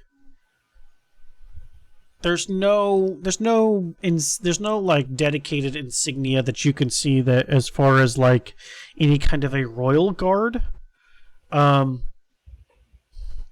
You would be aware that at any given time, flying above Waterdeep is anywhere from 2 to 3 dozen griffins just kind of out on patrol. Even the Blackstaff Tower is one of the landing spots. Whenever you all were there, you would have seen up at the top maybe one dark shadowy figure land and it would take off, and then now that you're closer it kind of is jogging your memory. Okay. And as Portia and I guess Feist are entering the tavern at the same time, wondering why there's a wee one sitting there befriending Silas, I will explain that this is our friend Martin. he's going to spend some time with us. His friends were the halflings that were found in the street. We remember them as the ones who were always playing music and he was dancing with. I'm sure you guys all remember that. I've been here like a I day. remember. Okay. And I'm at the. I'm not going to be too discreet about it, but I guess I'll sit at the bar and look at the pouch and its contents, Okay. as well as the necklace. Take a more thorough look at them. See if I can identify anything. If Feist can see the shinies, they will be interested in them and go over to look. Does Feist have the Leviathan mask up or down? Up. Okay. You did the voice, but I just wanted to make sure. My throat doesn't hurt yet, so the mask is up. Fair enough. I heard I sit at the bar while he's going through his pouch, and I just tell them what I learned from Fala and the crazy lady that was complaining about her shopping day being destroyed. That wasn't the word I was looking for, but ruined. I, of course, care very little for any of that business. I am all about talking to Martum and making him understand death. Priorities. The town Karen said that there was a puppet on the roof. Yeah, they said there was a wait. Silas, are you still talking death over there? I Just didn't let even it. I didn't even understand who my lady was. Like the little one's not going to understand it. The hatchling seems to be getting a handle on it. He's fine. Who are you? Wow. He's like, eyes just go super big looking at you, Feist and Leviathan. And then like over at Portia and her arm and her just like looks up to Silas and goes, "You know the coolest people!" They are fairly fascinating in their own right. Thanks, Silas. Appreciate that. But okay. Silas and Death Talk got it. As Martum's eyes are like super big and looking around, he just kind of looks over at you, Portia, and goes, "The lady's pretty cool. That's all you need to know." So you know the lady, do you? No, not yet, but one of these days, so I can talk to my friends, I'm gonna know the lady. We're all going to. He gets it. See? He's fine. What's with the shinies, Adnan? Okay. Yes, so Karen was talking about a puppet man who's not a puppet man on top of a roof. That roof who threw the fireball, and then Fala said there was somebody limping away towards the bent nail. That's all I heard. Wait. A roof? What roof? Did she point out which one? I don't know. Then she started going on and on and on about just other stuff. We were right out there, and I point out towards where I was standing, and she pointed up at the top of the building. Can you show me what building she pointed at? Sure. So she didn't really point to any building. She just kind of talked with her hands and just did one of these numbers. You know who I'm talking about. It's the one lady who's really loud and obnoxious and complains about everything and always says that the city guard in the city is going to reimburse her for her horrible shopping experience, but yet she is always in the alley. So the roof is kind of crucial, I think, because this portion of a necklace came off of a rooftop. Well, I can show you where we were standing. I just don't know which roof she was talking about. Can I see the necklace? That's a necklace that went plop right next to me. Yeah. From the roof. Adnan, can I take a look at it? I'll lay it out on the bar top. Okay. So you set out the necklace, and in the pouch, there are 5 gemstones of relatively decent size that you guess to probably resell 100 gold apiece. Is there a gauntlet in there that those fit in, or just the stones? There is not a gauntlet, no. You have to find that yourself. Good luck. Also with the 6th infinity stone. Hey, you know what? It's got to be out there somewhere. So they're just... Are they a particular gem? Let's say there is 3 diamonds, 1 ruby, and 1 emerald. Okay. And they're each 100 gold. Based off of their size, they look roughly to be about 100 gold-ish worth of gems. Now, depending on where you go to resell that or try to liquidate that, the price could be more, the price could be less. Your judgment is about 100 gold apiece. Okay. That was a pretty good barter. Yeah, 2 gold in order to get 500 gold-ish worth of gems. How about that deception roll?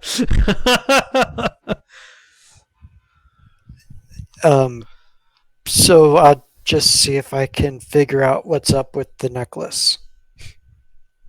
With Feist.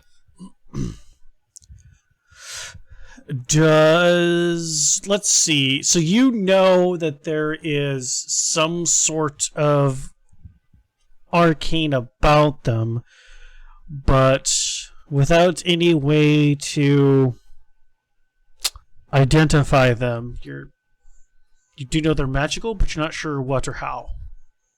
I will ritually cast Identify. Okay. As you start setting your things out, and with the beads kind of in the center of your ritual, Martin goes, "Uncle Adnan, what are you doing?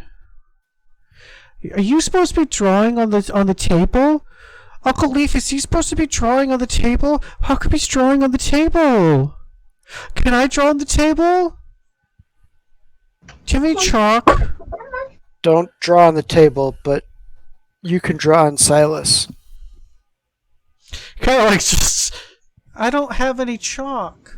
Hey, hang on a minute. I run up to my room and grab the quill and papers I've been writing letters to Kaylin with, Okay. and bring them back for him to draw with. Okay.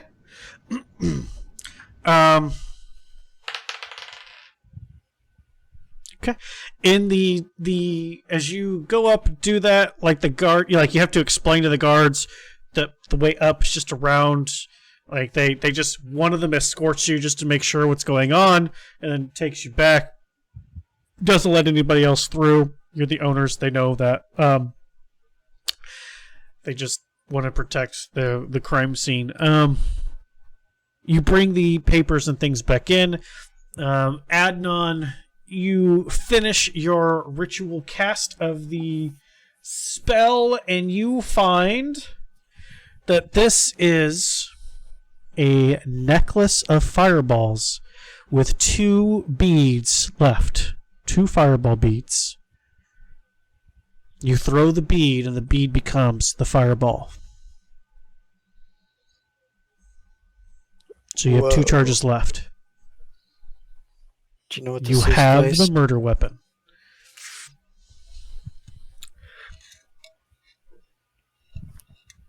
Feist? Yeah. Do you know what this is? Yeah. It's pretty. What? It's magical. What? I'm assuming you were doing shenanigans to figure out what it does. So what does it do?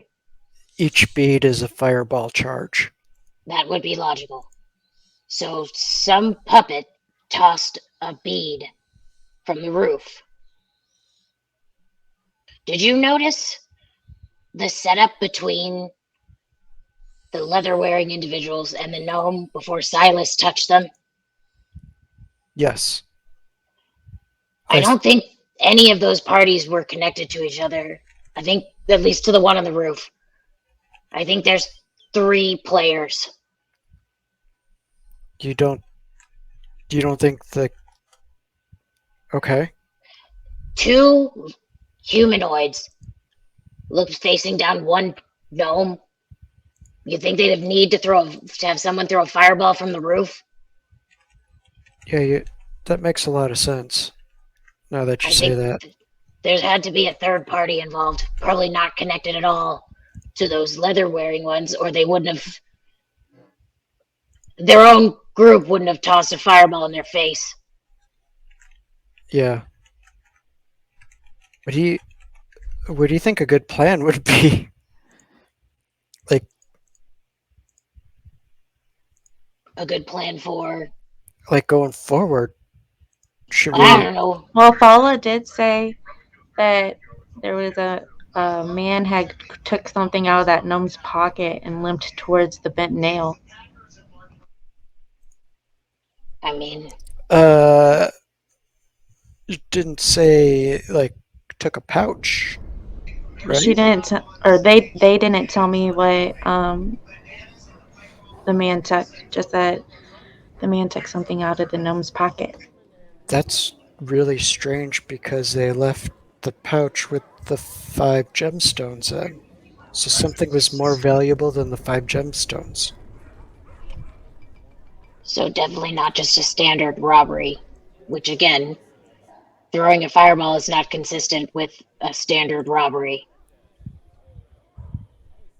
Do you think they'd be too far ahead if they managed to get this amount of a lead heading towards the bent nail? Would I know like that, like from the time Fala told me the story about the man with time with the explosion, but to us being put into our tavern, about how... Oh, it's probably about 40 minutes by now. I don't know if we'd find him, but where was the kid? Where was the hatchling? He was over by the rain barrel, by that building that's over there. So it had to be that roof. He said the necklace dropped next to him, which seems like an unwise thing to do with a necklace of fireballs. But the necklace dropped next to him, so it had to be that roof where the puppet was.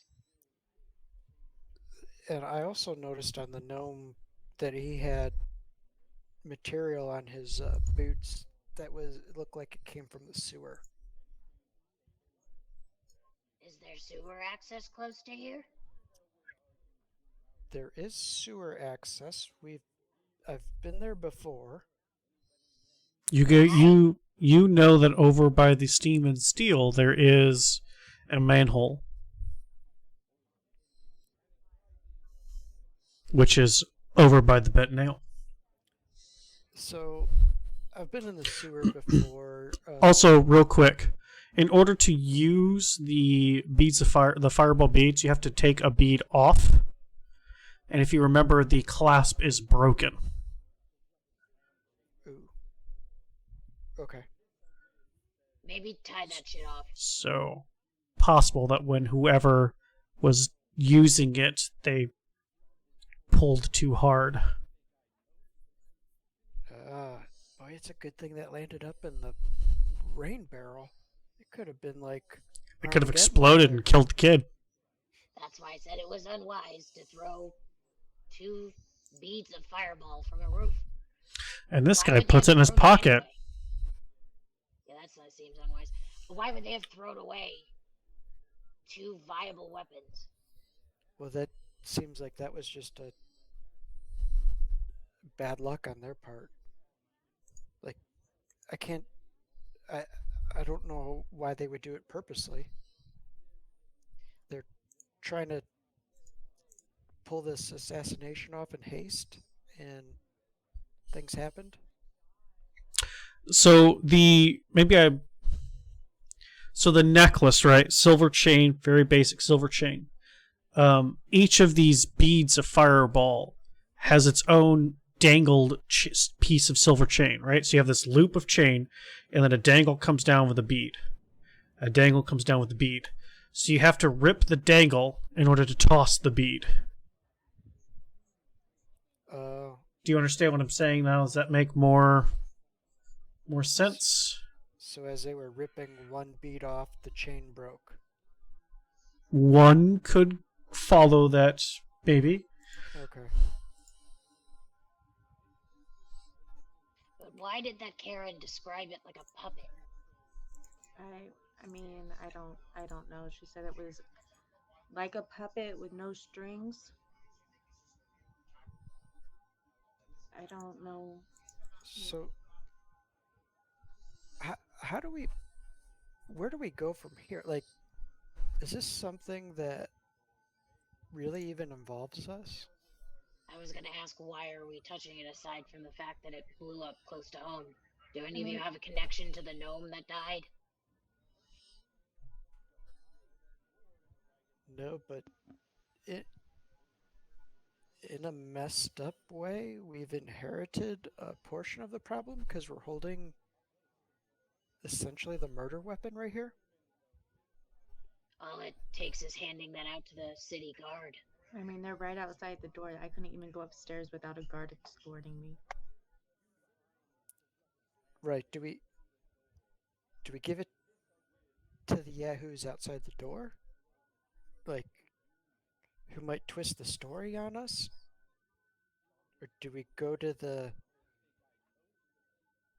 city hall? Or the Griffin warden? Rider? Yeah, the one who loves us so much. She hates us. She doesn't don't love think- Silas. I don't think it would reflect well to have us turn this in later.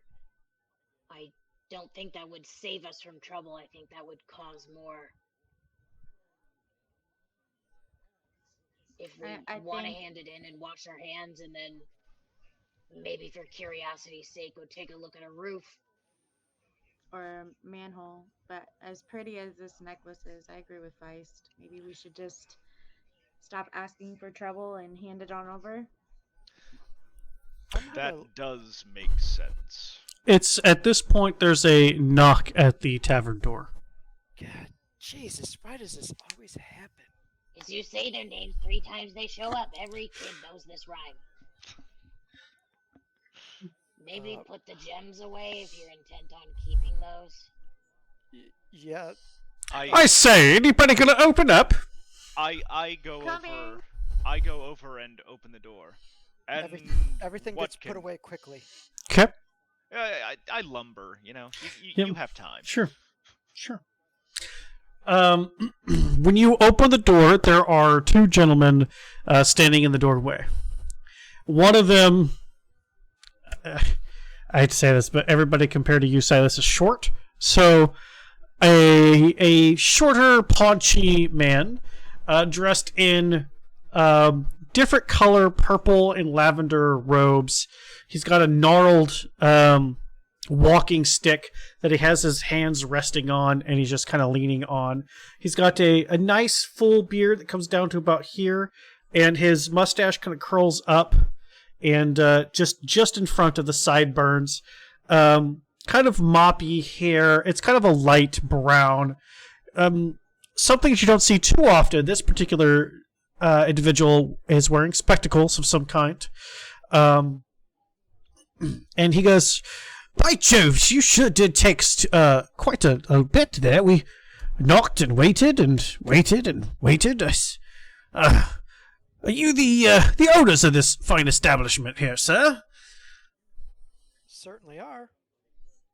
We take some time and apologize for taking that time and answering the door, but what can we do for you? Kind of rude. Might we come in and talk with the rest of the owners, if you don't mind? buying food? No, maybe this might speed things along. My name is Barnabas Blastwind. I am a member of the Watchful Order of the Magists and Proctors investigating this here crime. And the City Watch Sergeant with me here, he is Seth Cromley. We just have a few questions for you. Might we come in, or shall we do this in more official capacity downtown? Would you like some tea? Ah, tea would be lovely, yes.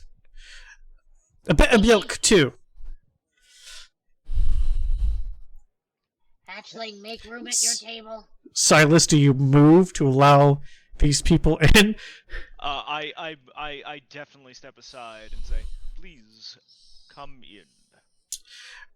So the short guy with the purples and peaks, that is Barnabas. Silas, as you were the one to see him talking. The gentleman that's with him, Sergeant of the City Watch, ragged in the face, obviously been doing this particular job for X number of years. Not the... he's definitely seen some shit. He's got kind of that hollowed look about him. Strangely, though, he does have a notebook that he has some scribbles in. And as these two come in, kind of just taking direction of wherever the tea is being offered to, they kind of, instead of sitting at a bar, they kind of take one of the tables here over in the corner, and the guy in the purple pink robes just goes, as I was saying, I am Barnabas, and I just have a couple of questions for you all. I have here in my notes that you are the Wayward Souls, the recent proprietors of the Trollskull Manor, as the warden said you completed your task they had given you. What do you make of that terrible accident that happened outside your window here? Why do you call it an accident, Barnabas? Well, I say, do you say that did you do this on purpose? Certainly not. We were inside the tavern when this happened. Right, so until proven it was purposeful, accident is what we will be using here, though I'm not just trying to understand what you all saw, and more importantly, why you saw, fit to contaminate the crime scene and move the bodies, if you will. We didn't necessarily see anything, because we were in the bar when the explosion happened. The body came through that window. Oh yes, I see the broken window, yes. Mm-hmm. Being the great investigators that we are, we ran outside and quickly put two and two together and figured out most of this. And our good friend over there was making sure that he followed by his lady's wish and went to assist any wounded and make sure that those that needed to were able to rightfully meet his lady. They needed taking care of, and they are in my lady's purview. And of course, had any been savable, I would have done what I could to save. I see. So, explosion happens outside. You all rush to investigate, moving the bodies, trying to resuscitate them. Okay. And did your superior investigation skills come up with anything? Yes. Obviously. Yes. Fireball damage is quite obvious. Suspects, no fireball was involved. Interesting. And as you were, Obviously. yeah, yes, excellent. Did you say suspects? Well, of course, everybody on this alley is a suspect until we can rule them out. Oh, Barnabas. You are just slightly misguided right here. Luckily, you've stopped by the right spot, and we can get this all sorted out. You can wrap this up and move forward, and you will look like an all-star. That sounds amazing. If you could just continue telling your side of things, that'd be most appreciated. Oh, by the way, this tea is wonderful. Thank you. Just leave the suspects part off, because we are certainly not suspects in this endeavor. That's what a suspect would say.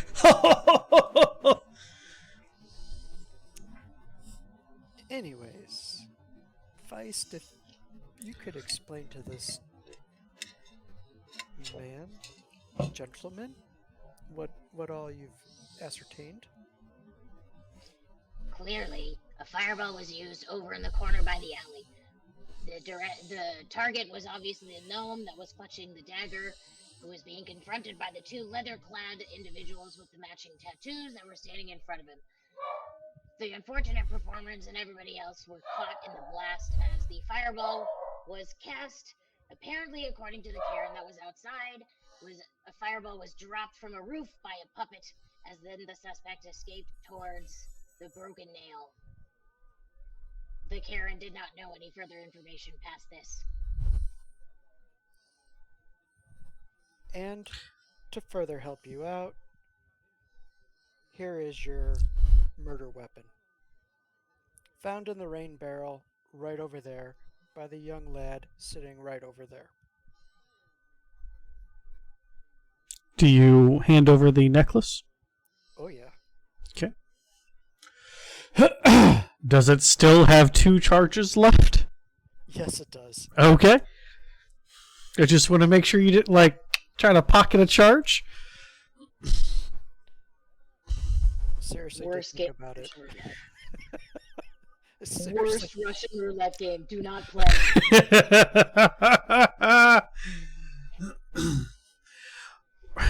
I say, this is you wouldn't by any chance be, as Barnabas is looking over at you, Feist, you wouldn't by any chance be interested in joining the Watchful Order of the Magists and Protectors by any chance, would you? That was quite good.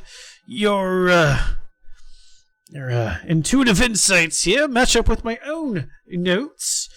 Gnome running from armed pursuers, of which there were 3, according to what I see out there.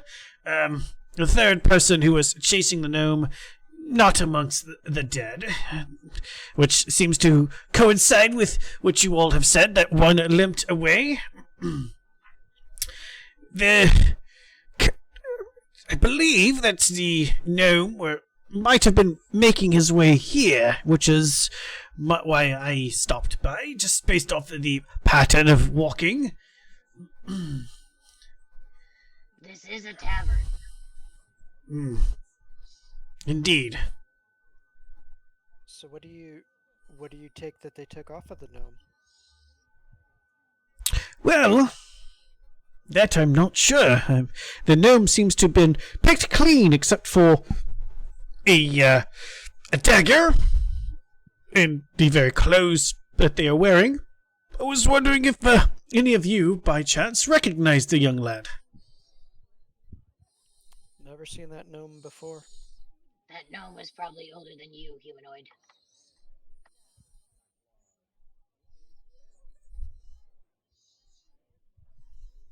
Yeah, Perhaps so? You might want to ask the hatchling. He might know. He was there. Martum, with another turkey leg in his mouth, just goes, "Whoa, nothing!" That's right, Apparently he knows nothing. It's my boy. It would not be, I think, profitable to further question young Martum.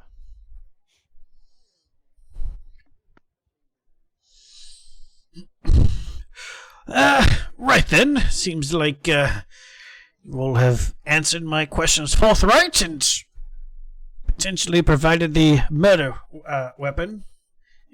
Interesting. Seth, you may want to catalog this. And Seth, with his gloves, picks it up, puts it into a pouch, and there's like a bit of twine with a thick parchment tag on it, and he just writes murder weapon, ? Troll Skull Tavern, Wayward Souls, ? And he puts that into a pouch. Right, I suspect that we will do a little bit more investigating, asking around a few things, and I hope that if we have any further questions, we could pop on by and ask them. Sure, Bernie. We're always here for you. Barnabas, if you will. Thank you. And when it comes time, Bernie, for those who have departed to have their rights, I am available. Yes, that brings that actually reminds Seth, if you would. And Seth tears out one of the pages of the notebook that he was writing in and hands it to you, Silas. Wordlessly, just hands you this torn piece of paper. What does it say on it? I'll take a look.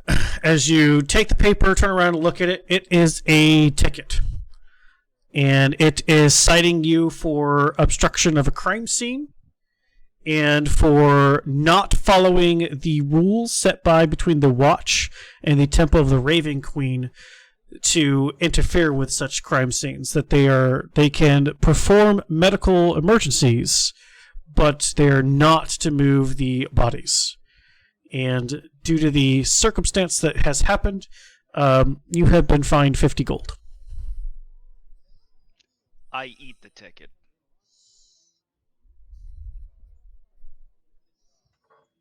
That's about as spicy as Silas has gotten. That wasn't it, Tyler. Another one is handed to you. Pretty sure that's not a love note. And this one cites the stuff from the first one, in addition now to destruction of city property, so another 100 gold fine, and total of 150 gold fine. I kind of whispered to Silas, you keep going, they bring the warden, and we don't want her here, she's scary. Fine. She took our home away from us once before. I fold the note up and put it in my cloak. Barnabas goes, excellent. Okay, as you were, have a lovely day. Thank you for the spot of tea. And if we have any more inquiries for you, we'll just pop on by. Oh, and by the way, you all have done a fantastic job bringing this place back up. Spot on. And they leave. I hate the city guard. You might be right, Adnan. We might not have left that in good hands. Maybe we should take a look ourselves. I am not convinced that agreement is in the lady's best interest. I sort of feel like we should probably track down Karen, who is the only one to actually see the murderer. No, Fala did too. Fala saw the puppet? No, Fala saw the man take the object from the dead guys and run towards the bent nail. Both would be good witnesses. Yeah, both. Maybe we do start with Fala since she's easier to speak with. The Karen saw a puppet. But I want to take a look at that roof. Karen did see the bad guy though. Like, a puppet has to have a puppeteer. A puppet that's not a puppet, that doesn't have strings or anything. Does that make any sense? Because it doesn't make any sense to me. yeah, remember when Tegan got taken over by that evil thing? And or no, We don't talk about that. remember that time you tried to kill us? No. Yeah, there was that time that you tried to kill us. Like, You do know that I was stuck in another plane getting cut by a sandstorm, so I had no control over my body or actions. right, you were No, like you the puppet. puppet without the strings. Although, would that look visibly like a puppet to a Karen? There are things that can be built. I may have been a homunculus. I may have been a puppet, but like I was still me. She said it was a puppet that didn't look like a puppet. That's why I want to go look and see if there's any tracks left on the roof. Homunculi can be built. I know people that know how to build them. It could be something completely independent of a living being. How tall is the roof? Oh, the section over there, that's a 20-foot wall because it's a 2-story warehouse. So you're, I can get there, no higher than problem. that. I can get there no problem. If you want me to go take a quick look, I can. I can't carry anyone with me, but I can take myself. Or I can send one of you up there. I mean, Takers, or you want me to do it? I think it would be good for you to do. Yeah, And- you go ahead and. I turn to Leaf. Leaf, please make sure that young Martin is taken care of and fed and has a place to sleep in our absence or presence. Are you masters hiring the lad? You could use an assistant.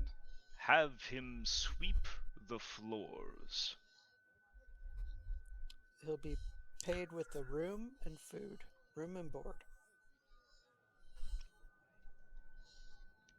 I will see to it, masters.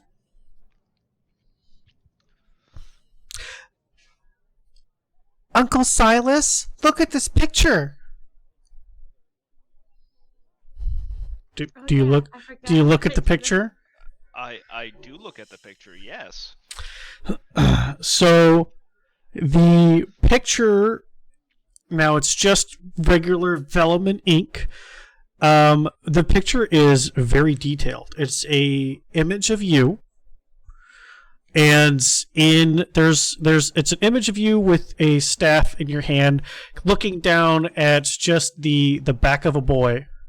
And in the clouds, there's clouds above you. There is a faceless woman looking down.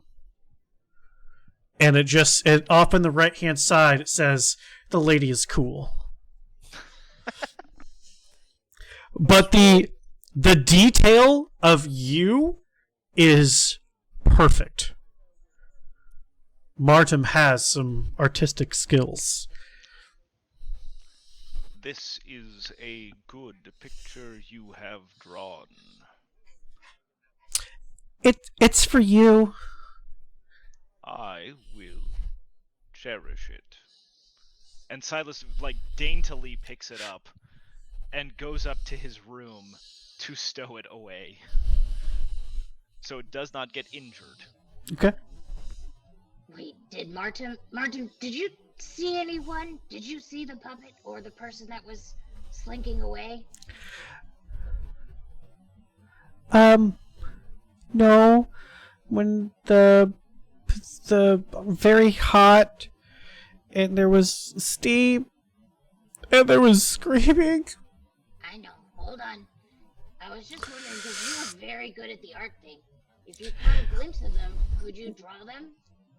Because then what we can do is find them and kill them, so they can go see the lady. They don't deserve to see the lady. I think she's probably got a plan for that. The lady's too cool. Exactly. Maybe she'll put him in a bucket. Or send them to the warden. Yeah. The warden's mean. That's a good place for these people. I didn't see anything. just the big explode. I was watching my friends. So, before the big scary thing, did you look at any faces in the crowd? Anyone that you didn't recognize that's normally watching performances? Nope. Where did that go? There it is. No, Okay, not that I can remember. that's okay. If anything comes up and you just happen to think about it, draw a picture before you forget. Uncle Silas said sometimes you can talk to people. You just have to go through the lady first. Feist Hot will look damn, very Martin. pointedly at You Silas. are a smart son of a gun. Good job, Adnan. I've always wanted a gun. They sound fun. Hey, They make a loud boom. Oh, they make a loud boom. I don't think I like guns anymore. you want to Not do fun. something fun for Uncle Adnan? Could you do me a favor? Could you, without, this will be our secret, at least for a little bit. We're gonna surprise Uncle Silas. Could you His eyes go big at this. Okay. remember the look on his face when he got that first note from that gentleman over there, the sergeant? Could you draw that look on his face? Yeah?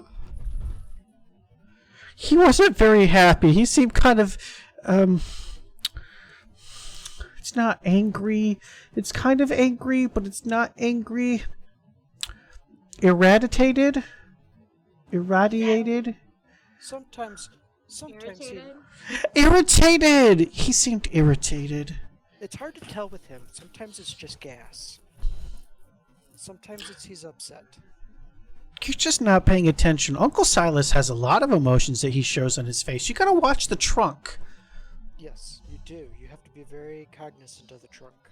It tends to wander. He's got an ouchie on it. Did you see that? No. He's got an ouch. He's got an ouchie at the end of his trunk.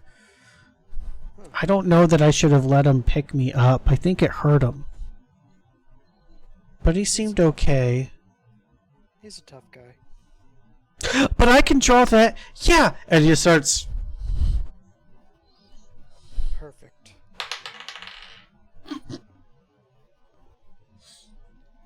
It's gonna be a minute. I was about to say, I hope that was a natural 20, and that it's just the perfect drawing. At Yeah, this Silas, point, how'd you get that boo-boo on your tongue? sometimes the snoot hoops when it couldn't boop. That's fair. Yeah, so Silas at this point will probably... I've come back downstairs. Are we going to investigate presently? I would like to before any environmental issues disturb evidence. Are you going to be able to? Are we still being like surrounded? Not surrounded, but are there still guards right outside? Did Silas encounter guard? So, when Silas, you would have noticed that around the blast zone, there's guards that are just keeping everybody away from it, and Barnabas is kind of in the center of it. Seems to be scratching some things in a note, and you can see some sort of illusion magic is being cast, because just out of your peripheral you see an image that isn't there, but you're not entirely sure what is being what the image is. We might want to hang off on the going up on the roof till the guard are gone. Or maybe we could distract the guard to allow some time on the roof. I mean, I think they have a giant flying thing. yeah. Oh no, what just happened? Was it in our favor? I hate that. Was it Tegan rolling or are you rolling? Me for Tegan. Whenever Silas comes back, Tegan just kind of looks over at Silas, looks over at the kid, and back at Silas, and goes, and back to you, Adnan, and goes, that kid actually had a good idea. Isn't there some way that you can talk to the dead?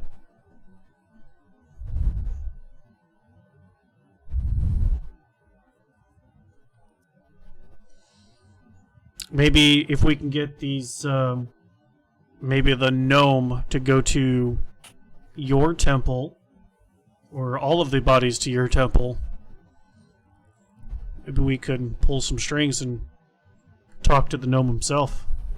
I could not talk to the gnome, but there may be some at the temple who could.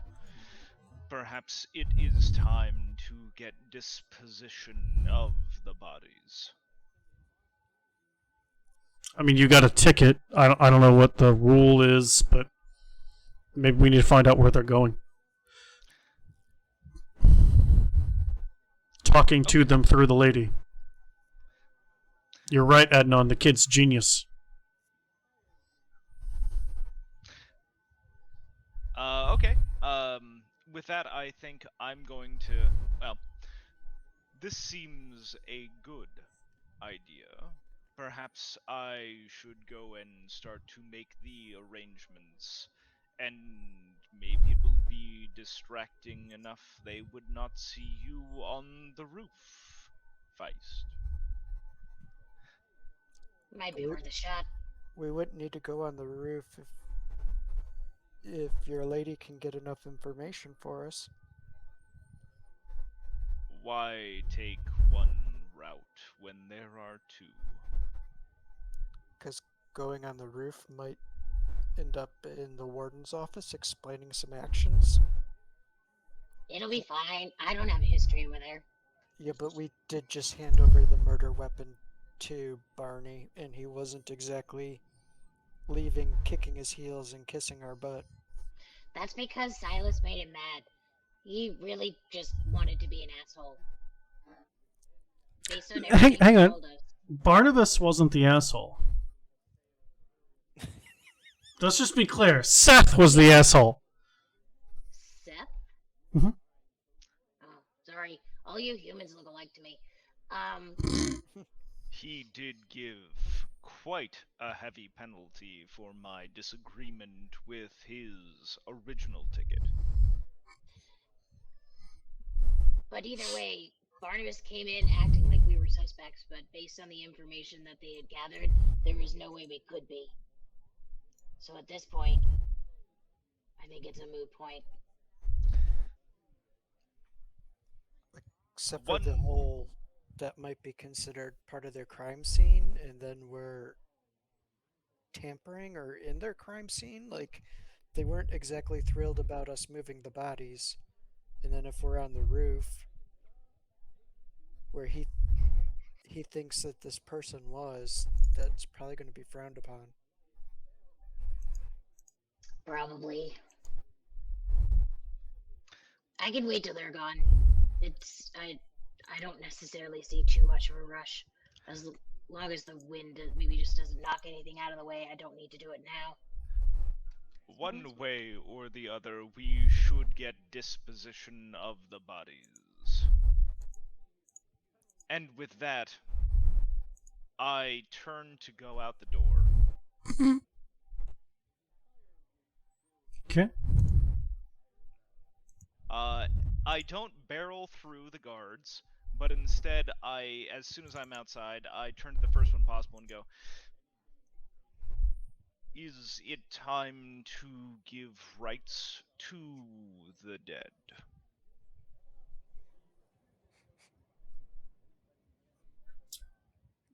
The guard that you talked to tells you that the bodies will be taken to the cellar morgue at the appropriate time. As a representative of my lady here, when those have died, they are, I would argue, within her purview. And as such, I would like to volunteer my temple and order to take care and make sure their passing is correct and easy. The guard turns around and goes, "Hey, Barnabas! This follower of the Raven Queen, by the black attire, I'm guessing, says we can use his temple to house the bodies. Do you have somewhere else I need to go, or is this cool?" Silas, give me a persuasion check. Let me see if I can do this. Am I able to give him? Oh, crap. Yeah? Well, Barnabas looks over and goes, I say, that's, I'm afraid not gonna work, as, they are relatively close to the point of impact here. They may be, while they seem on the up and up, we can't be too careful, so we shall we shall take them to the North Ward and to the normal morgue, where we will we'll have clerics from the local temples brought in. on your head be it. Say, Barnabas, is it possible to you take them to the morgue? We bring in Silas's clergy to do the rites so that they can transition to his lady peacefully and without issue. I say, you all are making quite a fuss over this. Yes, it's important to Silas that he follows his order. And Silas is a good friend of ours, and it's important to us that Silas is comfortable and feels as though he's doing what his lady would want him to do. So yes, it is very important to us. Give me a persuasion check. Can I give myself inspiration before? I don't think you can give yourself inspiration. I think it's only for everybody else. I'm going to look that up real quick.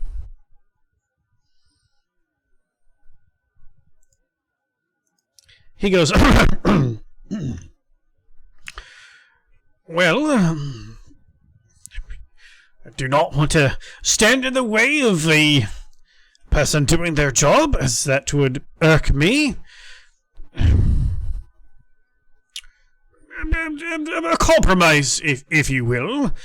If you are so bent on Silas and his order taking care of these things, how about I will be present during such things, and the cost will be taken up by you. What cost are you talking about? Whatever the temple would charge, of course. Silas's temple? The Raven Queen?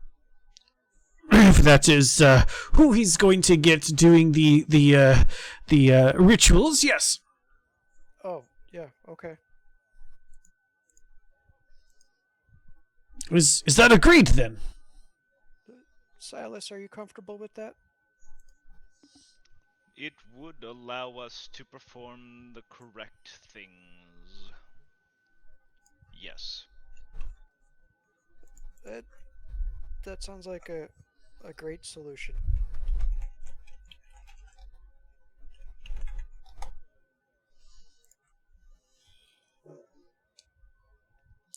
I say, most excellent then. My particular investigation is almost done. Just gotta pop up to the roof, and look up there, and we will have a wagon brought for the deceased, and we shall go down to the North Ward.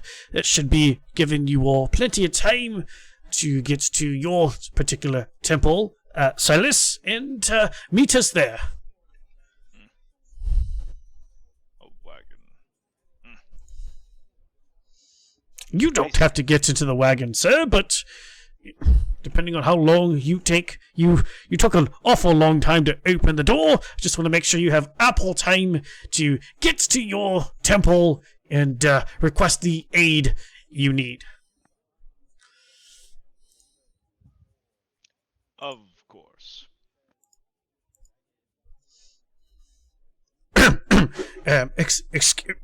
Excuse me, then. I'll have Jerry there that you were just talking to inform you when we are leaving.